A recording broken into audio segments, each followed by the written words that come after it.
Ready, begin. I pledge allegiance to the flag of the United States of America and to the republic for which it stands, one nation, under God, indivisible, with liberty and justice for all.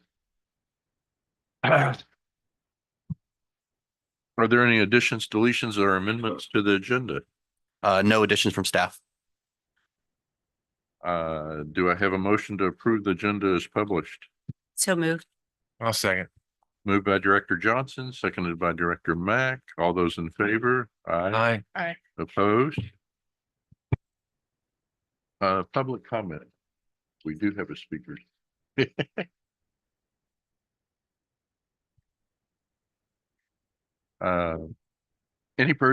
Public comment, any person may address the board at this time on any subject not identified on this agenda, but within the jurisdiction of the Rainbow Municipal Water District. However, any matters that require action will be referred to staff for a report and action at a subsequent board meeting. As to matters on the agenda, if a request to make a public comment is received, an opportunity will be given to address the board when the matter is considered. Do we have anybody online? We have one member of the public online, sir. Okay. If there are members of the public online, the IT will let us know and we'll acknowledge you. Again, please limit any comments to 3 minutes or less. I have a speaker request from Dwayne Urquhart. Mr. Chairman, members of the board, I just wanted to express my thanks and appreciation to your Budget and Finance Committee. We spent, I thought, some productive time, and Julie, please, who showed up and was very helpful as well. I think we spent some productive time discussing problems related to water cost and agriculture and what steps we may need to take going forward. Agriculture, I can share with you, has lost in the last 10 years something in the order of 6,000 acres in District 1 and 2. Now that covers this area, Southern Riverside, Valley Center, and the like. So we don't know exactly yet how many acres have been of producing agriculture, and water sales have been reduced necessarily in the Rainbow area.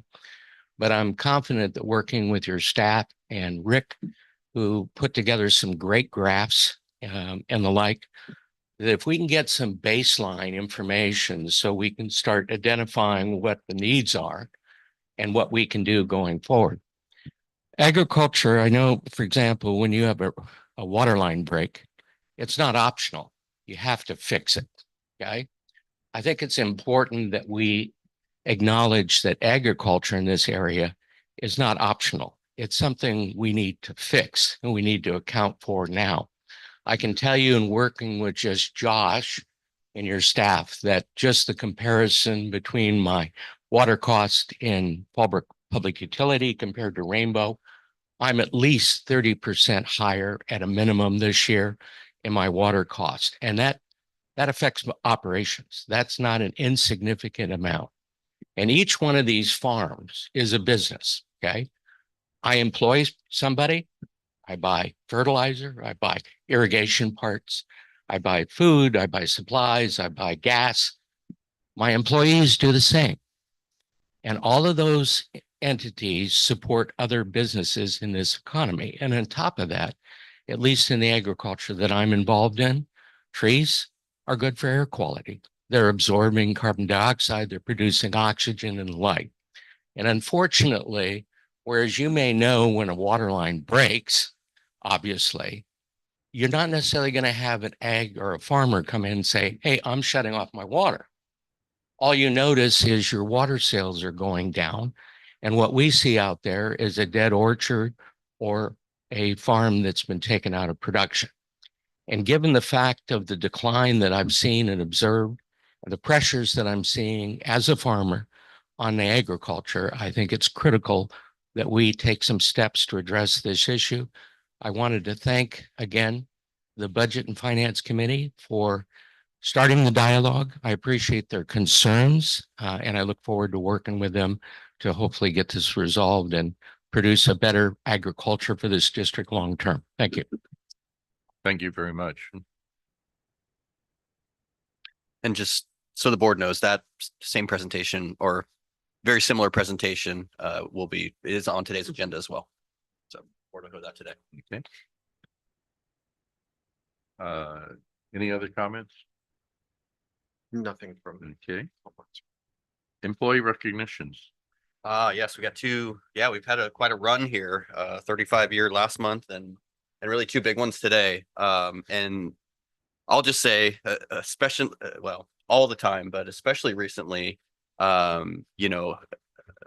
it's been very clear to me that these two gentlemen here are kind of the heart of the district. They're in our operations group. Steve's our operations supervisor. Heinze, who's been at the district for 25 years, one of our senior operators. And we threw a curveball at these guys in the last month or so. And that really, so I just want to comment on both of them to start. I mean, just the level of expertise, the experience in district operations. It was so critical this last month as we made kind of a major change. It really kind of highlighted the value these guys bring every single day to the district. So start with Steve because he's only been here 20 years. So,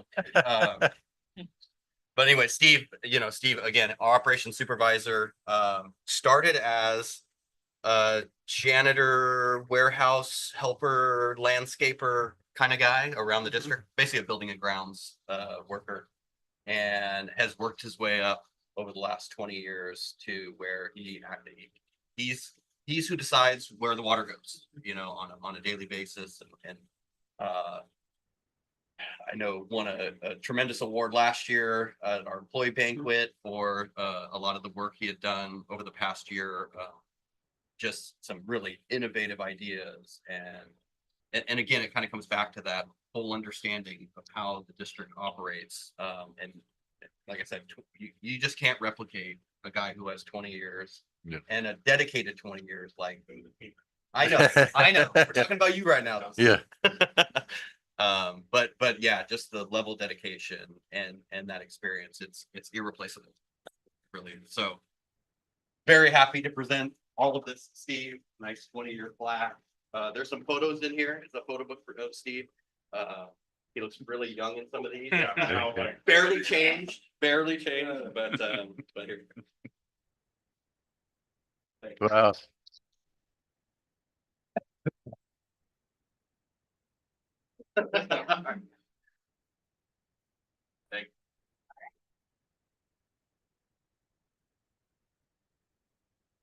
Thank you. Congratulations. Thank you.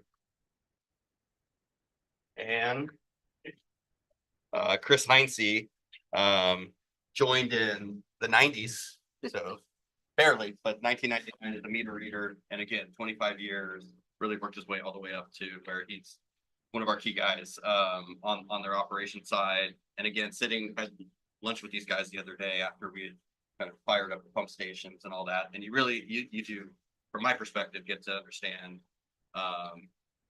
again kind of that level of expertise, that knowledge that Chris brings, the questions that he asks,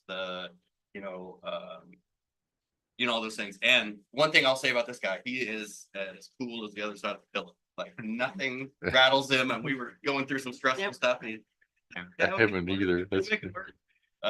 So I appreciate that about him. And yeah, congratulations, 25 years. Got some gifts here for you.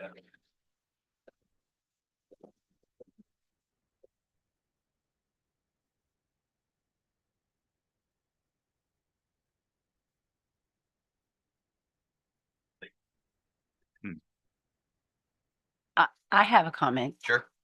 and that is I'm so proud to be part of a water district where someone can start in a position and advance upward to support their family as well as their career. So congratulations to both of you. Rainbow have wanted to thank Rainbow Bank, so he's taking off and do that. And go to school, allow it to grow.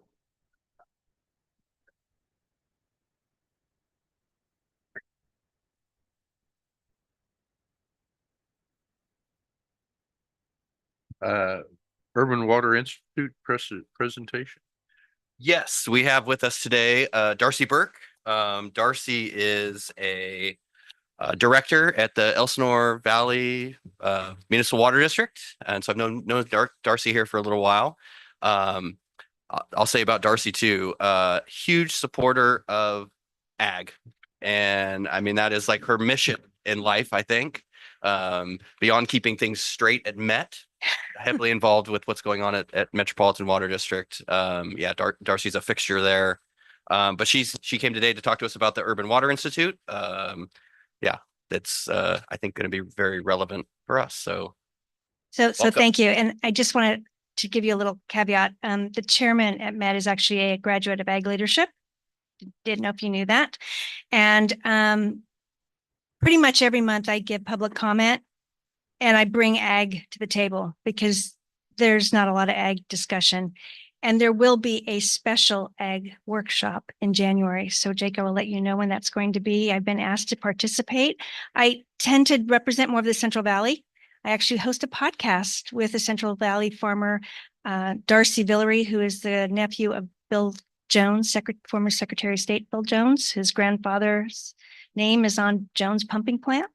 So he's a farmer out of Firebaugh. He grows tomatoes and pomegranates in 3 different water districts. So it's the ag urban, which actually ties in perfectly to this. And I actually got involved with, I actually own a farm in North Dakota and I dry farm, but I got involved because I worked at MODOC and I worked at Met and I did inspection trips as part of my job. And Larry Dick, if you've ever met Larry Dick, was one of my directors and was co-chair of a business ag committee. And we started doing trips to the Central Valley and my heart's never left. So Urban Water Institute was actually founded in 1993 by a number of gentlemen out of Orange County. And this is probably going to surprise you, but it was probably due to some politics. And at the time, if you're familiar with the Association of California Water Agencies or ACWA, it was very ag intensive. And at that time, urban water directors felt very left out of the conversation. And there was also some discord between an agency that you are soon to formally belong to and an agency that my godfather was currently chairman of, Phil Pace. So this entity kind of sprung out of a bar in Orange County, not across from Orange County Airport. And they decided we want to have a place where directors and have very frank and open conversations about policy and get experts to come tell us what the real story is. And that's kind of how it started. And it has evolved over time, except that part of we get the experts to tell us the rest of the story hasn't changed. And they're controversial. So, and that's kind of what we like. So really what has happened though, as time has changed and as reliability of water has kept getting cut back, we have really worked to be the preeminent organization for networking, for knowledge, and for collaboration. So I hate to say I've been in the water industry 25 years, but it was Friday, August 13th, I started, and that was my first omen. We really have realized it's not ag versus urban versus environment, but it really is ag and urban versus special interest groups. Because I will not, we all care about the environment. So saying that we're anti-environment, I don't think is fair, especially a farmer. My goodness, that's their legacy is the environment, right? So what we try to do is really focus our efforts on 2 conferences a year. And I want to thank you. Chad was participating in our last conference as our up and coming, right? A young professional that he's our hope. No pressure, Chad. And he did a great job. And on the panel, he had the mayor of San Fernando, who's also a young and upcoming Latina, and a graduate of ag leadership, Derek Acevedo, who's from a large farm in the Central Valley. So we wanted to show that there's hope coming, right? That it's not all doom and gloom, but that we have leadership programs to bring them forward because, you know, we can't just talk about ourselves. We have to look at succession. And how those programs start is we get input from our board on what the next session should look at. So this last one, we had Pina McBride, who is the preeminent photographer for National Geographic from the Colorado River. He is one of the first people, I think there's only like a dozen that have actually walked the Colorado River from top to bottom, not just rim to rim. He's written a book, there's podcasts, there's all kinds of things. He came and gave us his perspective of the Colorado River. We had Justice Roby. So if you want to blame someone for why we have an appointed State Water Resources Control Board, it's him. No pressure. But it did make for a lively conversation, although he did come with, California Highway Patrol in tow, so it didn't get too exciting. Carla comes regularly and is very open about sharing what she can and can't, and what parameters in which she has to operate. So we've had a number of, Karen Ross is actually the Secretary of Ag. Karen did a great job explaining not only about the importance of ag to our economy, but the importance of ag to our national security. And when you have a lot of urban directors in the room, they just don't get it until they hear from, right? So what we have done recently, I'm very proud to say, is not do we have a lot of public sector members, but we're adding irrigation districts to this. And that's really important because we realize that it's going to be in us. It's got to be us. And so when you want to talk to them about the importance of ag to your community, because let's be real, all of our livelihoods depend on ag. I don't see those stickers down here, but we should have them, right? Because they're the ones that help pay for those PTA things. And they're the ones that buy the cars and the tractors and the groceries and all these things. And so when you see Friant Water Authority, Jason Phillips, who's their CEO, he sits on our board. What comes with our membership is a board seat, which is very unique for a water association, right? And we're really trying to spread it beyond Southern California. We have a few entities now in the Northern California and Central Valley. We don't want to be Aqua. If you've been to an Aqua conference before, I really am irritated when they have a script that they read off from the stage. Like, I can read a PowerPoint by myself at home. I want to be able to have a frank conversation. And that's really the opportunity that we tried to provide to those that attend and then those that are members. And then these are some of our private sector members. We do have obviously some engineering and attorneys and service providers. But really what you have in the room is you have other elected officials and general managers. There's not a lot of other people.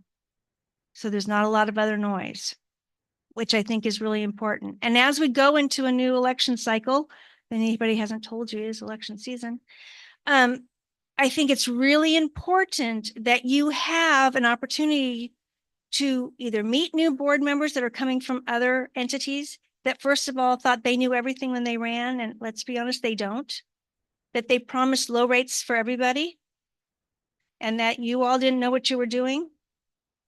That they have a place to go to learn about the issues because water is complex and you are making policy.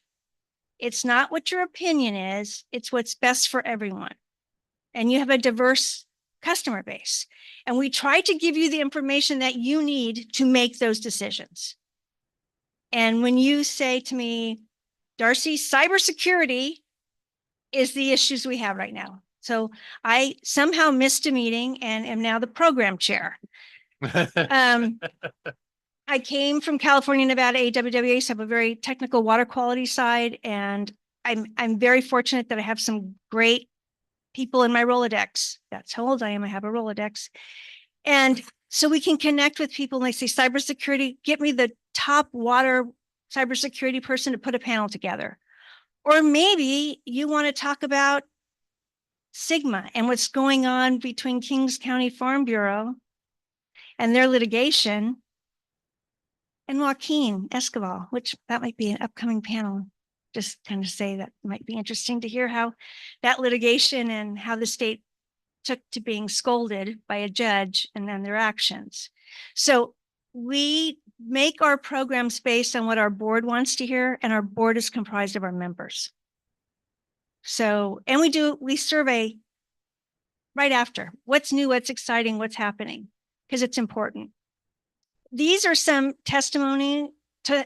I know this is in your packet. I'm not going to read them to you. You're all big people. You know how to do that.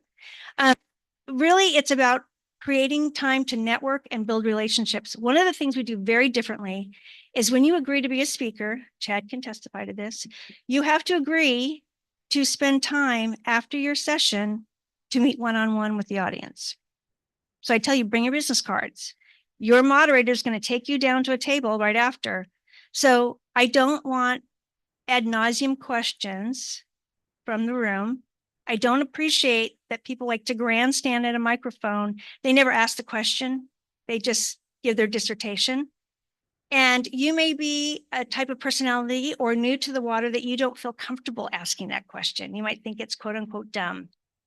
We make the panel, no matter who you are, available to the side that you can ask your question afterwards.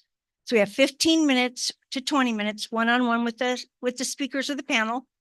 And then we have about 20 minutes of networking because people are busy. We have the busiest people in the room. You got to check your cell phones. You got to call somebody back. It's not death by PowerPoint. I refuse to have that. It's a lot of conversation, and it really is designed to talk to each other and to really form dialogue that you feel impelled to go talk to somebody else about what you learned today. Or it spurred an idea that you come back to me next time, can we do this? And to foster communication and networking between agencies that you may not talk to all the time. So obviously I would love to have you part of our Urban Water family. Our rates, our membership rates are really based on what your population is. So we try to make it affordable. So if you serve a smaller population, it's about $550 annually. And that gets you a seat at the table.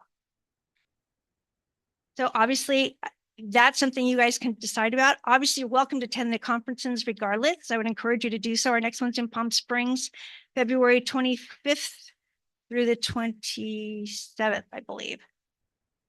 And I'm putting together some really exciting stuff.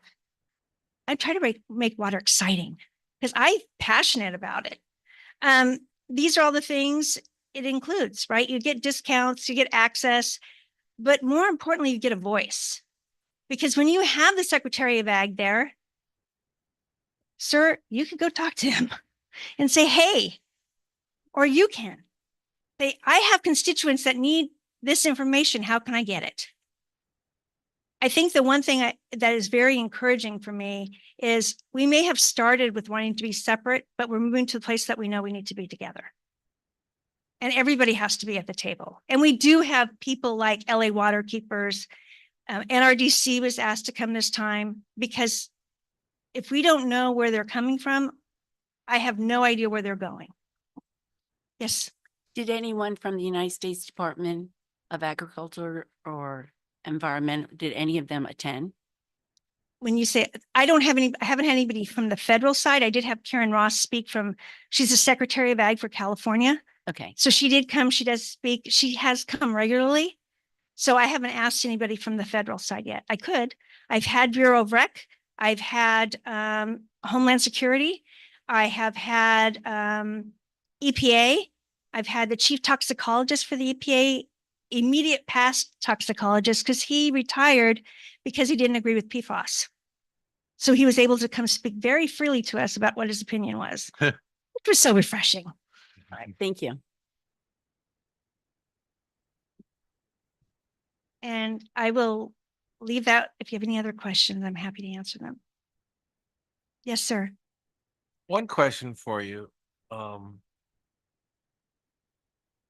In Aqua, one of the biggest things I really don't like is their speakers. They bring in someone from Fed or even state, and it's so politicalized, and they really don't really address any water issues. Really like a campaign speech. Mhm. Hopefully you guys don't do that.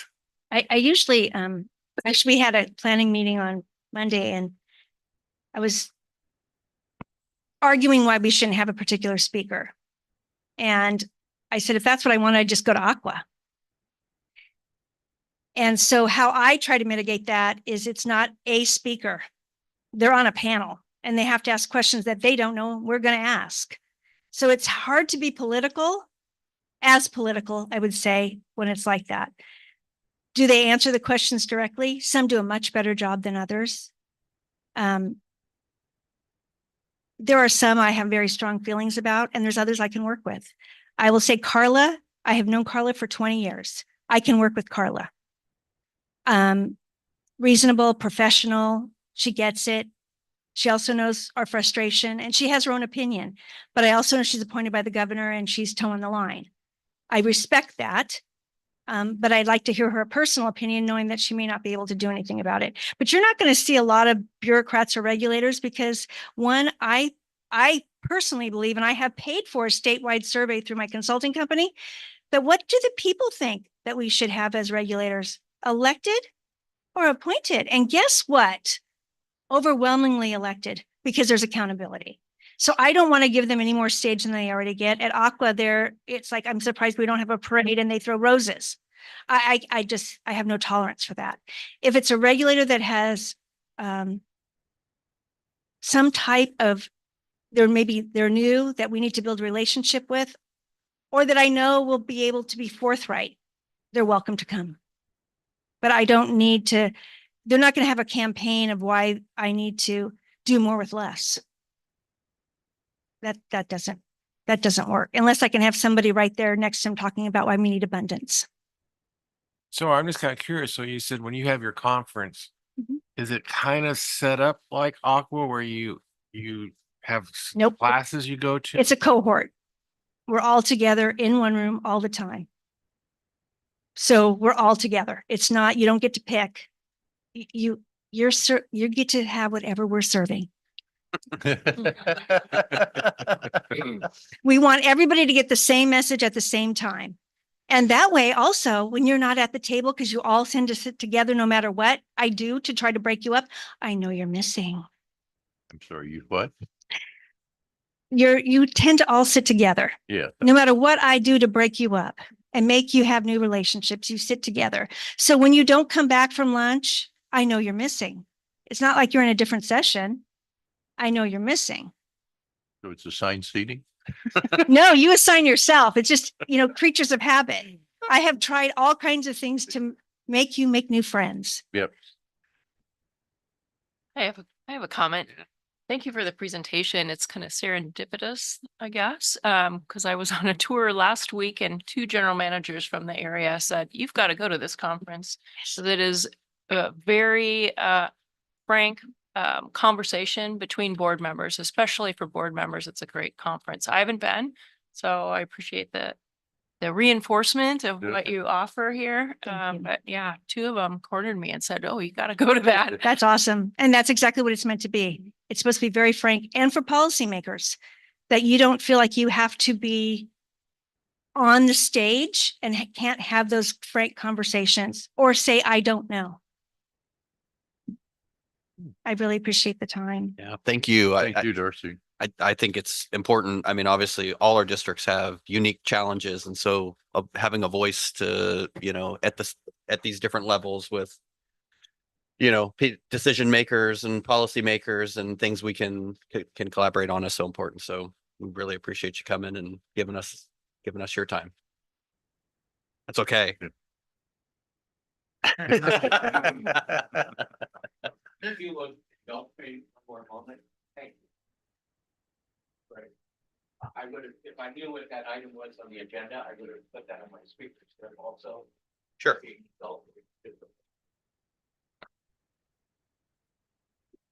That was actually interesting in another vein, and I wanted to share it with you before I forgot.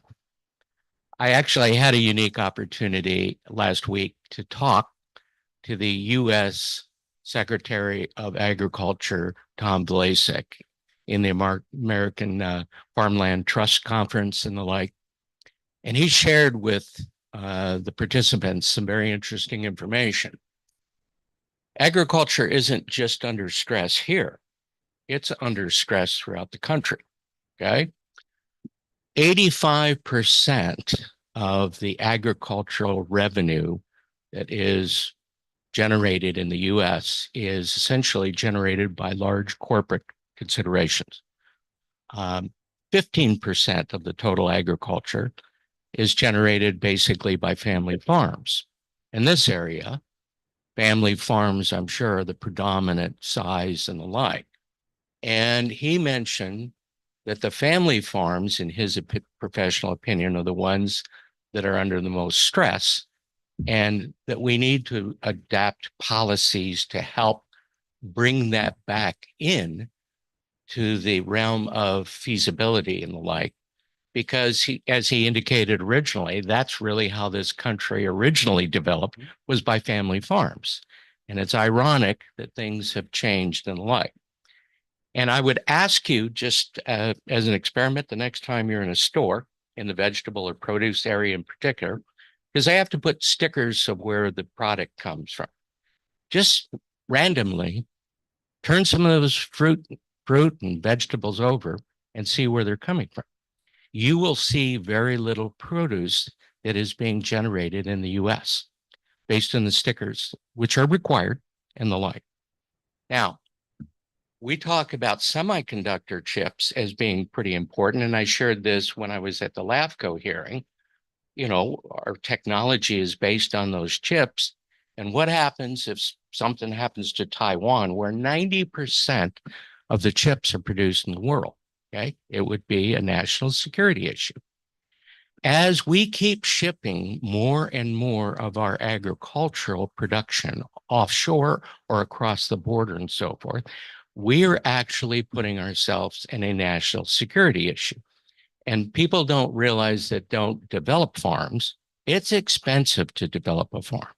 There's a lot of capital involved in the infrastructure and getting everything set up, the equipment and everything else that goes along with it. So when it goes out, it's very difficult to get somebody to pick that back up and put it back into production. And it just occurred to me, and thank you for the inspiration, that maybe part of what you should be looking at is forming a political action committee, and combined with efforts like this young lady is mentioning, along with Fallbrook, Valley Center, Rancho, Eastern, and the like, because there is something that needs to be done and should be considered. And there's already a bill, AB 865, that has been tabled at the legislature. It's in the Appropriation Committee. That would be really helpful to all your ag customers throughout the state of California, but particularly in this area. And basically what 865 says is that for anyone to produce or import fruit, vegetable, and the like into the US, they need to meet the same exact standards that California farmers for labor, environmental, food safety, and the like. And that is stuck in the subcommittee. And what I've noticed, and again, thank you for the inspiration, is you have things like the California Avocado Commission and all that's, I don't see any rainbow representatives up there working with them to help. I'm not saying it as a criticism, just as an observation, to help address some of the issues that are affecting your clients. Okay. I mean, if your interest is to maintain and improve your agricultural community, I think there needs to be more unified effort between these diverse organizations. And as water districts, you have tremendous potential influence, because at least you can get in the door to some of these, you know, politicians and legislatures and so forth to have a conversation. So I think, you know, and would ask that you consider maybe having more discussions on how you might be able to work with organizations like this and your other fellow water districts to have a real meaningful impact. Thank you. Julie, go ahead.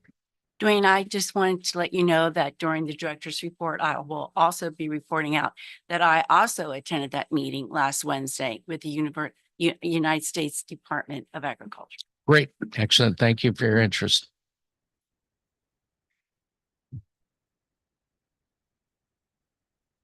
Committee meetings and summaries. Budget and finance.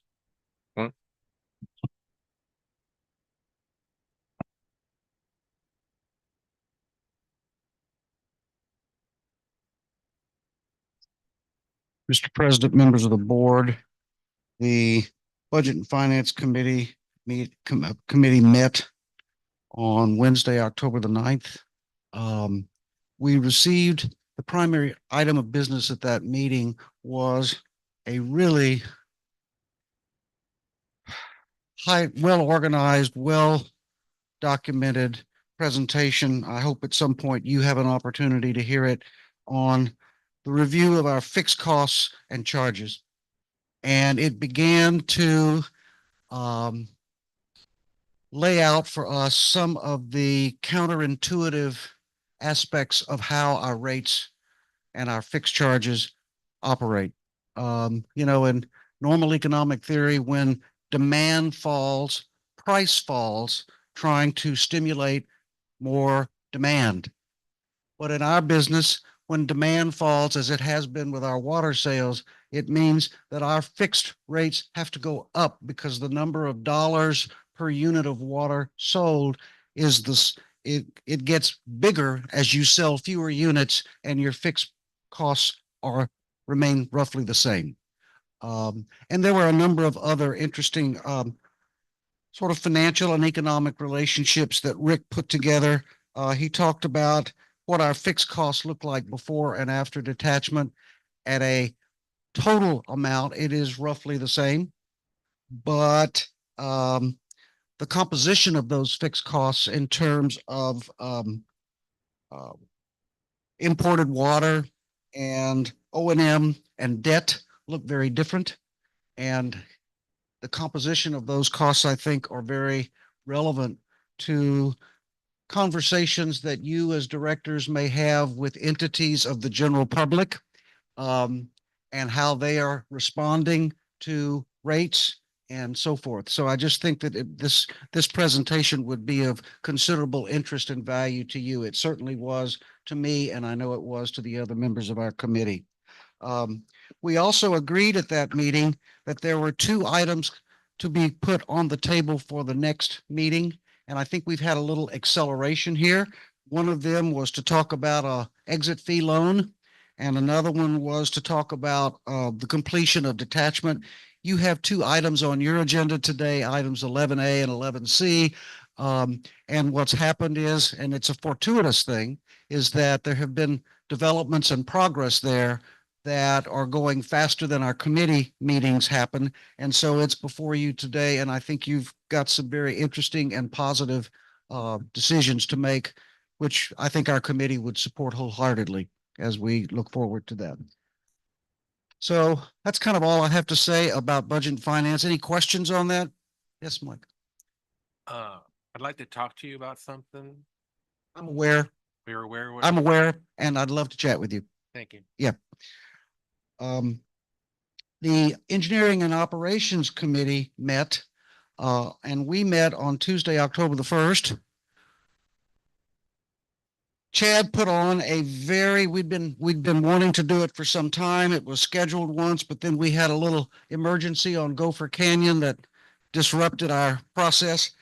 Chad gave us a very strong presentation on the capital improvement program and the plans for implementing the program that became effective July 1st.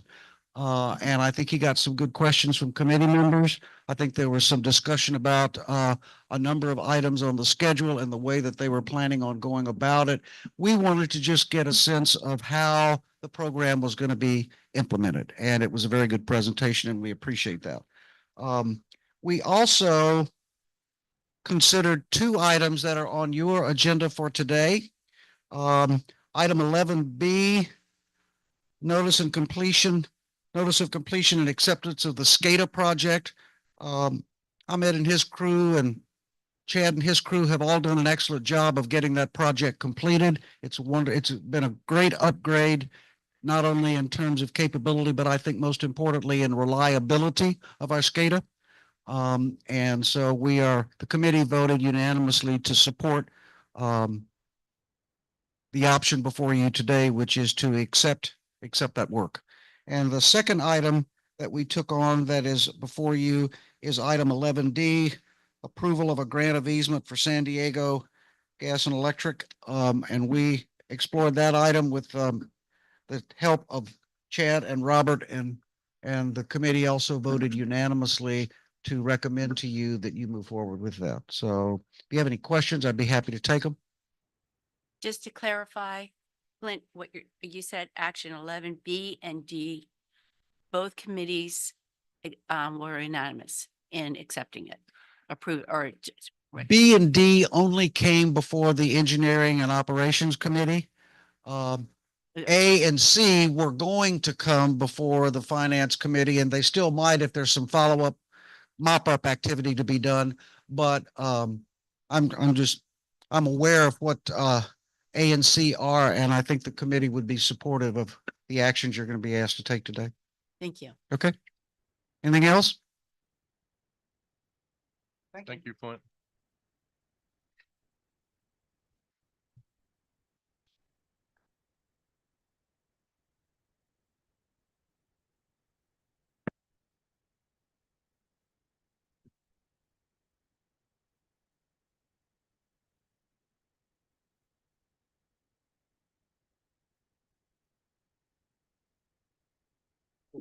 Good morning, members of the board and staff. The Communications and Customer Service Committee met on Tuesday, October 15th, and we reviewed the following topics. The Crop Stop program launched 6 months ago, and we continue to bring in many customer applications. We have 67 submissions to date. 6 were submitted from September through mid-October. 55 projects have been approved and 4 are in the pre-inspection phase with the Rancho team. We are at a total of $765,700 in grant funding for approved projects. Our goal is to keep upticking and get to that close to that 1 million mark for us. These are the total applications by project type. We continue to lead with avocado rootstock as the project type with the most amount of submissions, crop swap conversions, and then as we go down the list, you'll see more of those. We had one project in particular for scheduling automation that was 80 acres. So that's our largest acreage project that's been approved. Here's just some overview of stats. The average avocado rootstock project brings customer 36 to 50K in funding. Division 1 leads with the most amount of projects submitted to date, Julie. And then of the projects submitted, 41% of customers are submitting more than one project. So they're getting one approved and keep going down the list of rebates to get the maximum amount of grant funding for their projects. And we did have 2 that were denied early on, but those were also resubmitted and approved. There were just some technical problems with those. And the Rancho team went step by step with the customer to further increase the amount for the project approval. We had 2 community events this past month. North County Fire Open House was on October 12th at Fire Station 1 in Fallbrook. We gave away over 285 pieces of promotional items.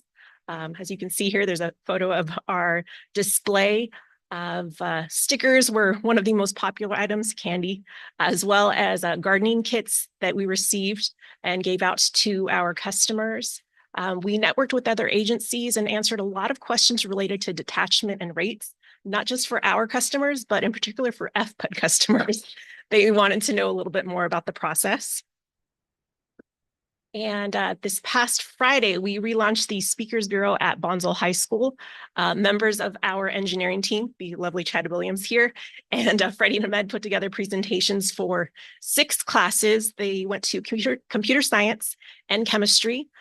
They learned about cybersecurity, how to properly maintain their passwords, things not to do, what not to plug into your computer, steps you can take to mitigate any type of cyber attack.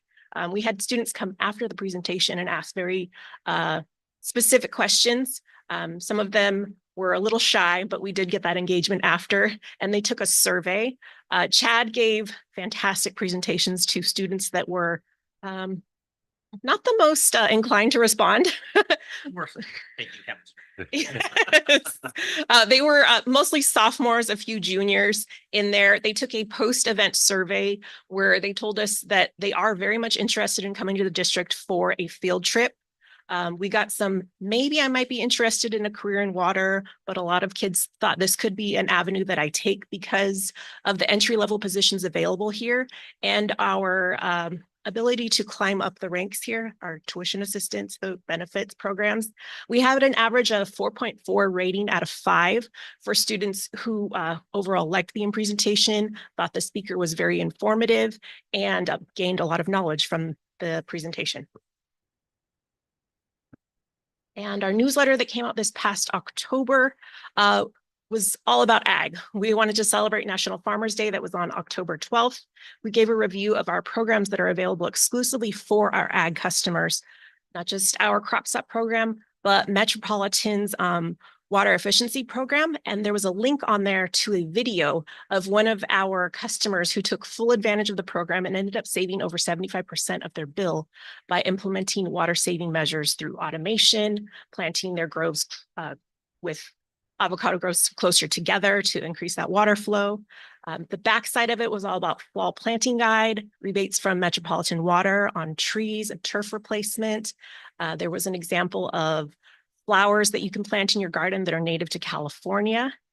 We also introduced a water use efficiency tool that is free for everyone to use.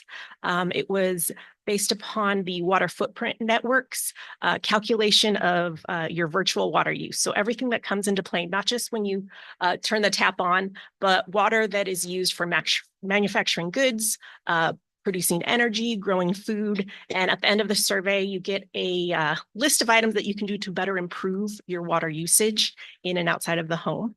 Lastly, there was a reminder about the election and our ballot box that's available out just outside of our entrance with hours of operation. So we will meet next for an abbreviated meeting on November 19th, just before the board meeting. If you have any questions, I'd be more than willing to answer. Director Mack? One question for you.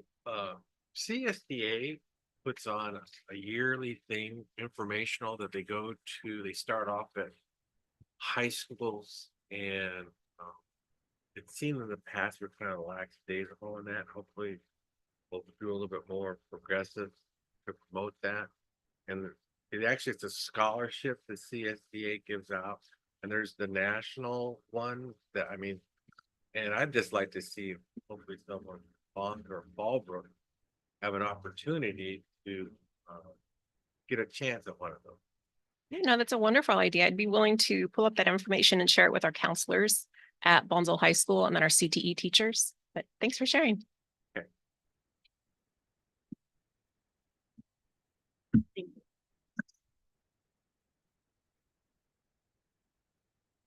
Item number 10, consent calendar. Consent calendars items can be expected routine and non-controversial, hopefully. Do I have a motion to accept the consent calendar items as presented, or is there any discussion? I so move. I'll second. Moved by Director Johnson, seconded by Director Mack. All those in favor? Aye. Opposed? Item number 11. A, consider options for the use of a one-time budget saving due to the early finish of detachment from the San Diego Water Authority. Yeah, so it's been exciting times around here over the last, especially the last couple of weeks. Well, 3-4 weeks, I guess, as we've completed construction of our pump stations, which was done several weeks ago, and we moved into commissioning, which it can always be an adventure on how, how facilities start up, if there's issues and that kind of thing. The good news is it's gone really well. Really the pump station startups went without a hitch. We're still working some bugs out. There are, there's always some little things, but in essence, the core of their operation was, fully functional, operated just as we imagined they would, actually a little bit better. Get a little bit better than anticipated.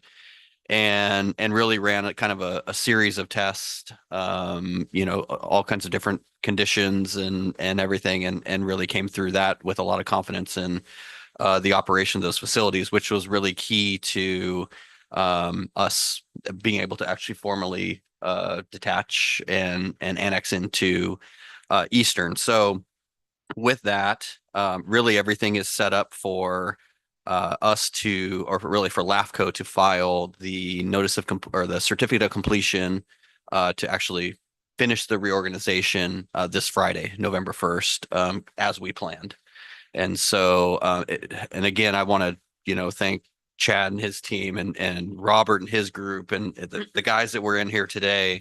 Really, Ahmed, I mean, everybody in the district really has participated in this, and really an extraordinary effort to get power to the sites and then the startups and the logistics and the field monitoring that had to take place, really the planning behind all of that. And it was it really impressive. Again, you have a team of experts here that are top notch. The team here. So with that being said, that really locks in the at least the timing of detachment and where this item's a little bit unique. We're gonna talk about this today. There will be again some additional items primarily in November at the November meeting that are going to deal more with okay, how do we deal with the exit fee payment? What kind of duration do we, if we're going to finance it, what kind of duration do we want to do, kind of spread that benefit over? And then that really relates to really the longer term stuff, rate stabilization and those kind of things. But really what we've got here today is with the early detachment, we had budgeted, in the fiscal year budget, and this, we budgeted for January 1st. And we did that conservatively, not knowing how the pump station construction would go and, that just the uncertainties there, but felt fairly confident we could be done by January 1st. And so that was a conservative budget estimate, and really a target to avoid the rate increases that would happen otherwise, right? If we haven't made the switch by January 1st, there was some really tough decisions we're going to have to make with a 14% rate increase approved by the County Water Authority. So anyways, all good news, but really in essence, what it does is it does create some additional savings because of those 2 months. We do have well, again, some just additional savings. Our water cost will be lower, and in essence, it's kind of a one-time savings because we budgeted for this, but we're gonna see this over a couple of months. So again, we're gonna deal with a lot of the longer term stuff as we move forward in November, and then some of the changes that have to be made to rates and programs, and again, dealing with exit fee and the cost of the pump station, all these different things. That's kind of in that long-term financial picture, but wanted to kind of segregate this one-time savings and give the board the opportunity to weigh in on what you may want to do with that. And so a couple of options. There are actually hundreds of options that for those dollars. There, obviously our reserve levels and everything that could actually use that. But we threw a couple options out that could be appropriate for utilization of what we know is going to be savings from November to January, and so really 3 options in the packet that we threw out. One being the ability to do kind of a one-time rebate, right? Again, we're going to deal with the long term, but this really is kind of one-time savings. So potentially a one-time rebate against our customers' fixed cost charges, or it could be spread over 2 bills. I mean, however you guys want to structure it, but we gave you kind of a look at what those, kind of an equitable and proportional approach across all of our customers would be to provide that credit based on these savings. Some stuff looking a little longer term. Obviously we are, and you're going to hear about that today. We're planning on potentially issuing some debt to deal with the exit fee, to get some favorable terms on interest rates, and again I guess, the duration of that exit fee payment that kind of gives us a little more flexibility in the short term to do some things, but also the maintaining those long-term benefits. So we talked, there's another option in there potentially. You could just pay that down, right? Instead of financing, say, the whole thing, you minus 700 and some odd thousand that we're going to see in savings, and reduce your liability there. And there was some additional savings there, about 200,000 over the, assuming a 10-year window on potential financing. Another option, and we talked about this during the budget time, we had proposed some additional payments. So these would be payments on top of our normal CalPERS liability. Obviously, we pay our CalPERS liability, funds all of our retirements and that. But really, when you have a unfunded liability, it acts as debt. It really does act as debt, and it's really effective at what, a 6.8% interest rate. And so in effect, it's our highest interest debt. And so we talked about that during the budget season, but obviously now, hey, you've got some savings. There is a potential you could make additional payment there. CalPERS amortizes that over 20 years typically. So that's the figure we put in the memo, in the staff report, the savings over 20, which I think was in the 700-ish thousand range over that 20-year window, net savings. And we were going to look at 10 years. I don't know is that number over 10 years? It was just so we have apples to apples. You want me to share that? Yes, please. So in the first 10 years, you actually have a net extra payment. Almost all of the savings is backloaded on the very end. So you would actually do a net extra payment of about 145,000 in the first 10 years from the initial payment, and just a little bit of savings Okay. following. The second 10 years is about 925,000, combining to that 700 and something. Right. Net total. So the first 10, it's not beneficial. That's the point. But the second 10 years is when you see, essentially it cuts off a few years worth of payments, and that's where you see the huge savings at the end. So really it's more of a long-term, that's more of a long-term strategy. But anyways, we wanted to bring this to you to, at least weigh in and potentially give authorization. The reason we kind of wanted to bring it in a hurry, not in a hurry, but expedite this, is it does take some time. If we did want to do like the customer bill credit or that kind of a thing, it takes some time to obviously set the bills up to be able to do that. And we wanted to provide that to our customers as quickly as possible if that's the route we go. But either way, whatever the option is, we'd like to implement it quickly. So we wanted to bring that to you here in October. So that's the gist behind the item. We are completely open to board direction or additional questions or whatever you may have. So that's what we got for you today. Any comment or feedback? I have a question or two. I'm not really understanding where the savings are coming from. If we're not paying a fixed fee, or we're Yes. So that is where bill isn't coming, so therefore there's savings. no, I mean, obviously once we detach our bill, our water purchase bill from November, which we'll get in December, will come from Eastern. And there is fixed cost savings. You'll see that in the presentation. There is a reduction in our fixed costs. Again, what you're going to see, which we're going to talk about later, is over the long term, you've got to look at, your exit fee and your, those things actually come in as fixed costs. So how we deal with them kind of impacts the long term. So again, we're kind of looking at this 2-month window going, hey, we had anticipated we would continue to pay those higher fixed costs through January 1. And so we have this ability, kind of this one-time savings that's a net budget, no budget impact. But there's a reduction in fixed costs between Eastern and San Diego County Water Authority. So I guess a customer on their bill would have a fixed cost that they're paying that would otherwise go to pay that fixed cost that's coming from the water authority. Correct. And under this And scenario. in essence, in January 1, that's what will start. Yeah. So you're collecting less on the, or you're having to pay less on the fixed cost, but you're still collecting that higher amount.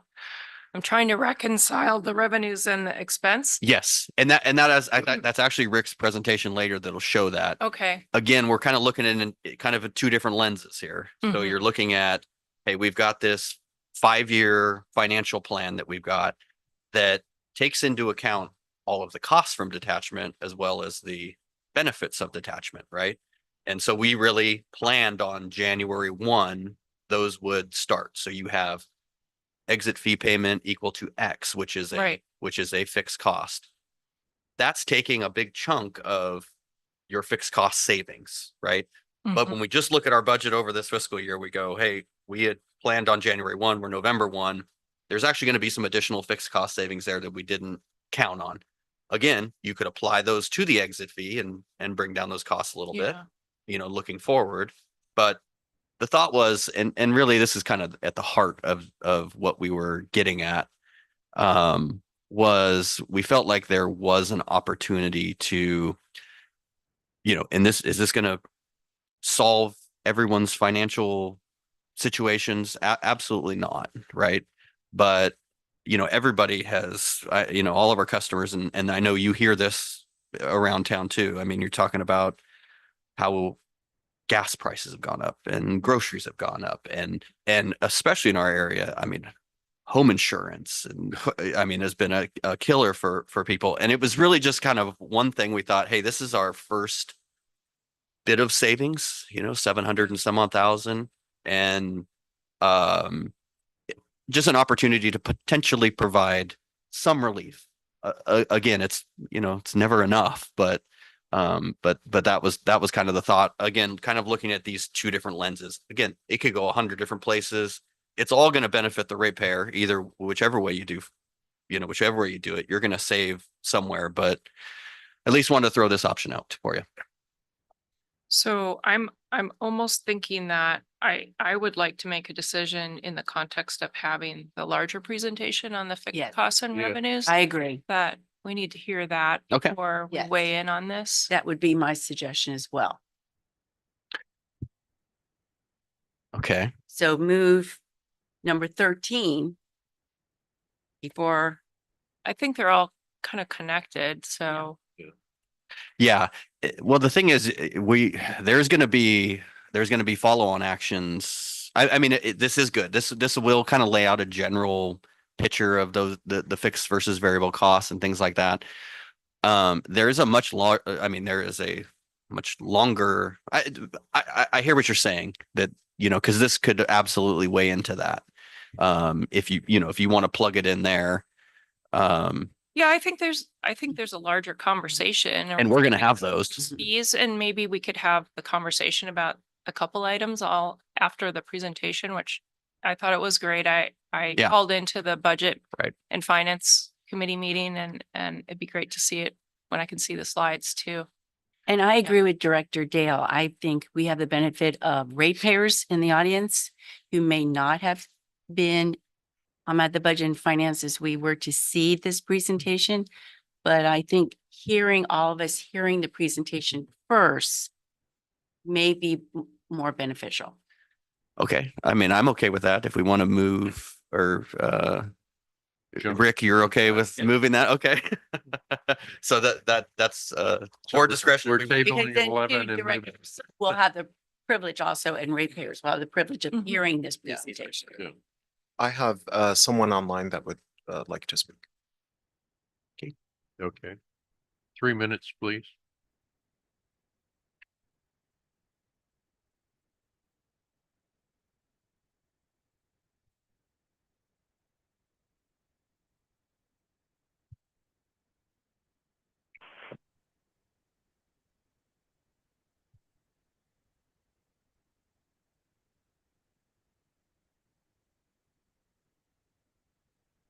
The caller, Can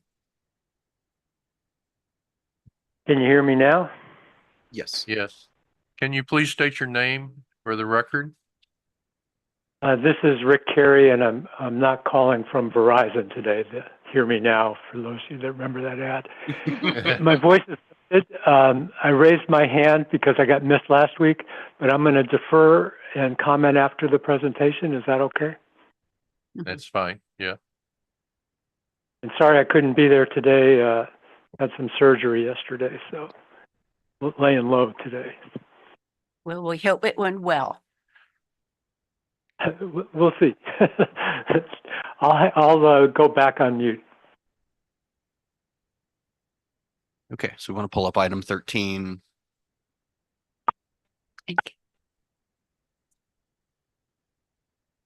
Yeah. Hey, Chad, you know how to the air? Yeah. Yeah. Oh, there we go. Thank you. Thanks, Matt.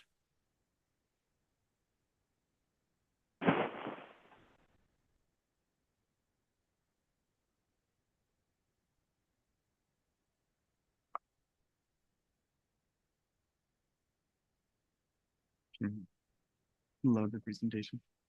While we're waiting, I believe we have one of or more of our interns present. And so while we have this time, could you possibly, if it's okay, while Rick is setting up, if you could introduce yourself and tell us what you're doing here at Rainbow and why you're interested in being here. Sierra, would you go first? Sorry. Hi, Sierra. Well, hello, everyone. My name is Sierra. I'm the new communications intern. I work alongside Amanda and Carlene and everyone. And it's great being here. I'm currently a junior at Arizona State University studying communications, and I'm also on track to get my master's in social justice and human rights. My ultimate goal is to be an attorney, and being here, I've learned so much about the water industries. I was just telling Carlene that I've never even thought about like the water systems and whatnot until I was here. So it definitely has piqued an interest in like where I will be specializing in as an attorney. So yeah, that's basically it. It's been great being here. Welcome. Thank you. Okay, ready?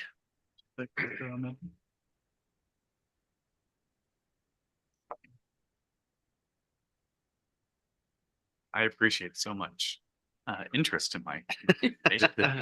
Well, it was so excellent at Budget and Finance. We are ready for the repeat. Sure. So this item is it has a few different lenses, but it's all about really an update and this topic of how much we're collecting in fixed charges. We have a monthly fee that's based on meter size. And so how much we're collecting in fixed revenue versus how much we're paying in fixed costs. And ultimately, is that the right balance? I mean, I think that's what the information is leading to help us get some insight into that. At the core of that issue, and every water district faces this, it's ultimately a policy decision. At the core of that is risk tolerance. And so more fixed charges equal less risk. They also inevitably translate into more stable rates because you're not having to adjust your rates every time there are unexpected water sales that are less than anticipated.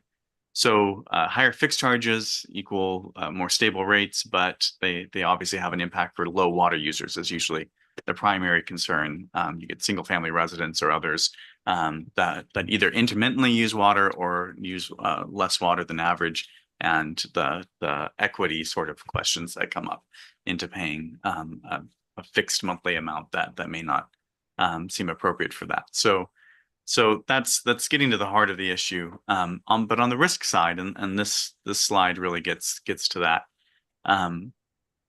is if you have a water district or sales profile customers that use relatively the same amount of water every year, it's really a moot point.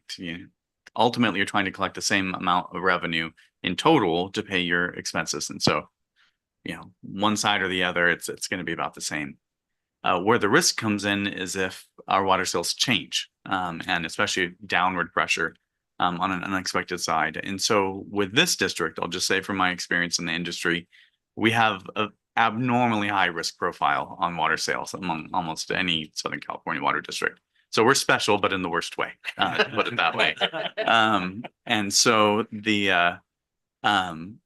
in particular, Southern California has to deal with California in general, but highly volatile weather, right? Precipitation.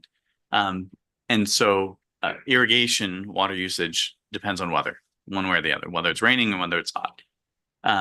Our makeup, obviously, all of our ag sales are all irrigation driven. But we have irrigation use in our other uses as well. So quick numbers, at least 85% of our water sales are irrigation related, whether that's from ag or the other types of use. You know, there's still irrigation for a home and watering lawn and these kinds of things, which means 85% of our water sales are highly variable depending on what weather it is year to year. And we see that. The subset of that is our agricultural water sales, which has been the obvious topic of concern for a number of years. Oh, not only all irrigation, but they don't have to exist, right? In the sense that if there's trouble, if the production goes out, that doesn't just ramp down. A whole property can go from 100% to 0% in no time flat. And so that whole slice of the pie is at risk depending on whether they thrive or not, in which I think were to the heart of some of the comments made earlier. So of all water districts, you know, you've got at least 60% of our water sales are highly at risk, and 85% in general are very, very variable. And we've seen a lot of that in the last few years. You have a high wet winter, and we're talking thousands of acre feet worth of change in our sales, which to us at a 10,000 acre foot a year level are 10, 20, 30, 40% water sales changes, which other districts would get squeamish at in terms of trying to predict for. So that's the risk. You see the sales breakdown here. The yellow part of the bars are single family and multifamily or other, but it's mostly single family and multifamily residents. And the green is the agricultural production. So you have just 10 years ago, total sales being over 20,000 acre feet, and we're at slightly less than 10 this last year, or 53% drop in water sales in 10 years. Even more so when you consider the heyday being over 34,000 acre feet, not that long ago. And so, but what's positive in this is your other water sales, single family, multifamily. We were at just over 5,000 acre feet 10 years ago, and we're just under 5,000 acre feet about now. And you probably add a few thousand accounts in between. So in terms of water use efficiency, that's a clear sign, but it's stable. Question. In the last 5 years, we've had significant development, housing development on the east side of 15.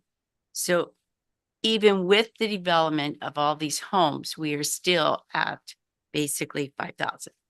Yes. So we've added thousands of accounts and are using slightly less water in that category than we were 10 years ago. All right, thank you. It just shows you how little single family. Well, multifamily exactly, dwellings used. exactly. That's the point. Thank you. You can also see the influence of dry and wet years in this Mhm. period as well. Yeah.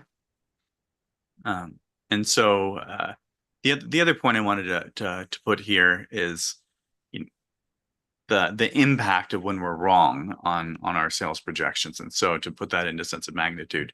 So if we budget for 10,000 acre feet, which is what we did for this year based on a low year last year, 1,000 acre feet translates if let's say we bring in 9 instead of the 10, that means we're getting $1.2 million less in net revenue, which essentially eats into reserves. So you have a 10% sales impact is over a 10% reserves impact. So it's almost 1 for 1, if not a little bit more, which are huge numbers. And we've seen our sales swing to 3,000 acre feet. So you could have a 20-30% hit on your reserves for being wrong in 1 year, mostly because of weather, if not other things. So all of this to say that in the last rate study, which is the one that sets this 5-year period, there were policy discussions at the time which recognized this risk, and the idea was we needed to recover more in fixed revenues to make sure that we're covering our fixed costs.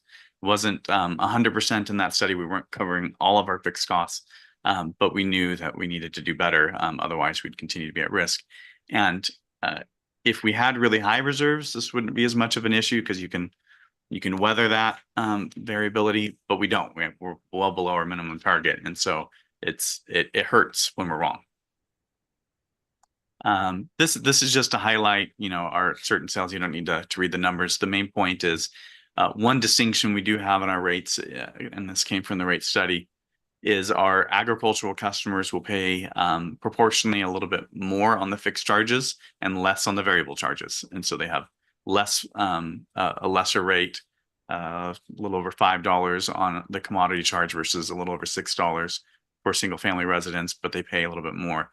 And this was to say we wanted to recover more fixed costs from a customer base that is more volatile on the water sales. That was the whole reason there. The fixed costs were still the same. They're still not paying, at least in the study, the full amount of fixed costs, but they paid a little bit more through their rate because we couldn't count on their sales being relatively stable. So here, getting into the fun stuff. Obviously, this week, Friday, marks historical moment for the district, and our financial makeup changes considerably before and after. So when we talk about this, it's hard not to say where were we and where are we going. And so when you look at fixed costs, and this I wanted to explain a little bit more. When we use the term fixed costs, we can mean any number of things. We get fixed charges from the Water Authority or from Eastern, but we really mean a lot more than that in this discussion. And fixed costs for a water district, we're talking about costs that don't change or don't change much if your water sales change, right? So you're selling more water, you're selling less water, the costs are going to stay relatively the same. And so those costs, which get to the heart of the risk, overall, before and after detachment, stay approximately the same. It just happened to work out that way. The good news is that most of our increase in costs, and I'll get into this, are temporary. So although they stay the same, they will drop, and they'll drop significantly, and roughly, depending on how we look at this, 5 to 10 years. And so then we get opportunities, but we don't have a savings now, is the main point. So if you read this graph, before detachment, we were paying the Water Authority a little less than $6 million a year in fixed charges. So these are charges that do not change no matter how much water we buy from them. They would change later, they would adjust it, but in that year, they don't change. We have about a little less than 15 million in our own internal operations and maintenance costs. So this is staffing and administration and operations and tank maintenance, and essentially the majority of our budget, which doesn't change whether we sell 10,000 acre feet or 5,000 acre feet. We still have to maintain the lines. We still need a core amount of administration. All of that stays the same. So that's the same before and after. Our debt did go up this year. We were at, on the water side, a little over 3 million in annual payments on our debt. That jumped to 4.3. That's because we took out that $10 million loan earlier this spring. Most of that loan went to pay for the 3 pump stations and other related things for detachment. And so it's essentially detachment related debt. So now we have that. So our debt has gone up. And so the other big thing, which is a big topic for today, is the exit fee payment. So we owe a total of 15.8 million as soon as we detach. 3.2 is immediately due. That will actually go out later today and be the final act, so to speak, before detachment can happen. But our plan was to do 4 more payments to pay off the remaining balance. And in the meantime, we incur some interest to the Water Authority. So it's not 3.2, it's more than 3.2 with the interest. And so in the budget, roughly 3.6 was average for that. So point being is, before and after, you're at about $23.5 million in costs that do not change no matter what you're selling on water. The point I'd made earlier, though, is there are sort of short-term costs and long-term savings. And so our 4.3 million in debt service, after 10 years, most of that's paid off. So that 4.3 drops to about 700,000. So you've got all of that as a difference after 10 years that will be able to either be used for additional debt to pay for additional CIP or on a pay-go basis for CIP. But you think of that as resources to pay for capital improvement. And then on the 3.6, so you'll have a decision partly today, partly November, on whether we want to do that over 5 years or over 10 years as tax exempt debt. If we did it as the plan that we're proposing, it wouldn't be 3.6, it would be 2 million. That would be our debt service on that. So you'd actually free up about 1.6 million in savings moving forward. But this slide shows what's in the budget as the 5-year plan. So I'll stop there if there's any questions, because it's a pretty packed slide. It has no relationship to this, but as we're going through here on table A, page 36 of the board packet. The bill credit. Yeah. Table. Just curiosity, ag meters are, where do they start? Do they start at what size? Majority of them. 1.5, 2, yeah. Usually those are the bulk, and about 2. About 2 and We have a few larger. ones that run like crazy. There are some, yeah, but I think a lot of 1.5s and 2s. It's kind of our typical. Okay, and so the 3, 4, and 6 are not applicable for ag? Oh, they would be, but the bulk of the accounts are in the 1.5. Okay. The number of accounts is much Okay. smaller. Thank you. Yeah, the number of accounts is listed right over there on the next column. But they didn't know if they were ag or residential. Those larger. Anything over 1.5 is probably ag. Thank you.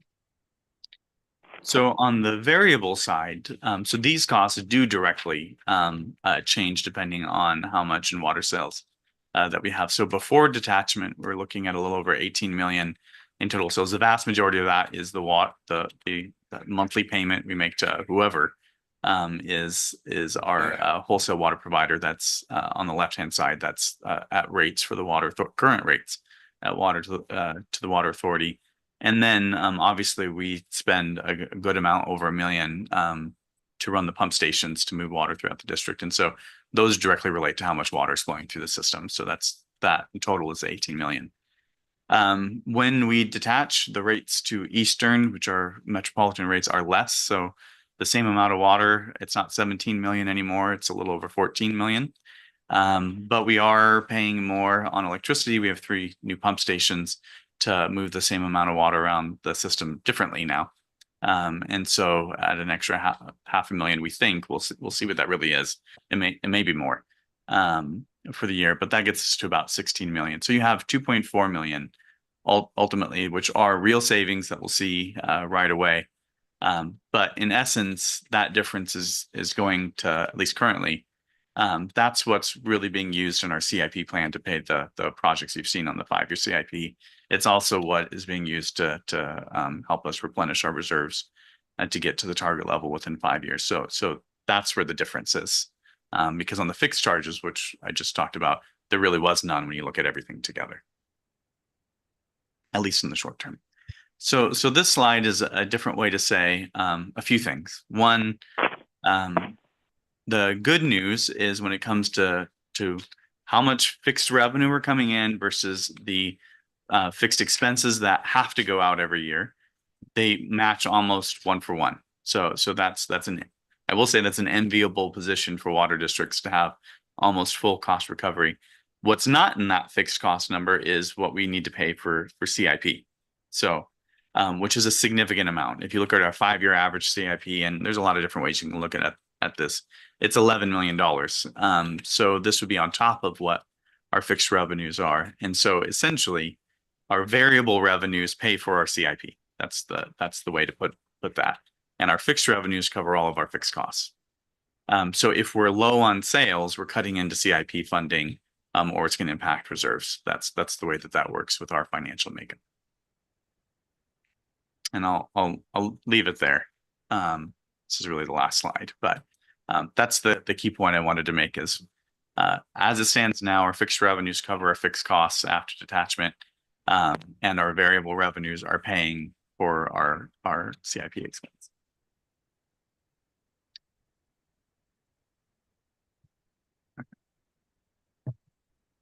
So if I understand this right, then it'd be the opposite, that you're making mention that if we have a lower sale, it hurts our reserves and everything else. But on the other hand, if we have a very dry year and we have a lot increase than what we have budget, then that's gonna give us more surplus.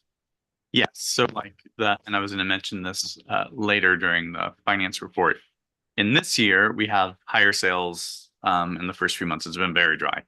And so the projection is, at least from the higher sales that we've seen so far through the end of October, you probably have a net revenue that we didn't budget of about 700,000. So that comes in as an unexpected savings, and then there's a decision on what do you want to do with that? You know, does that go to reserves or does it?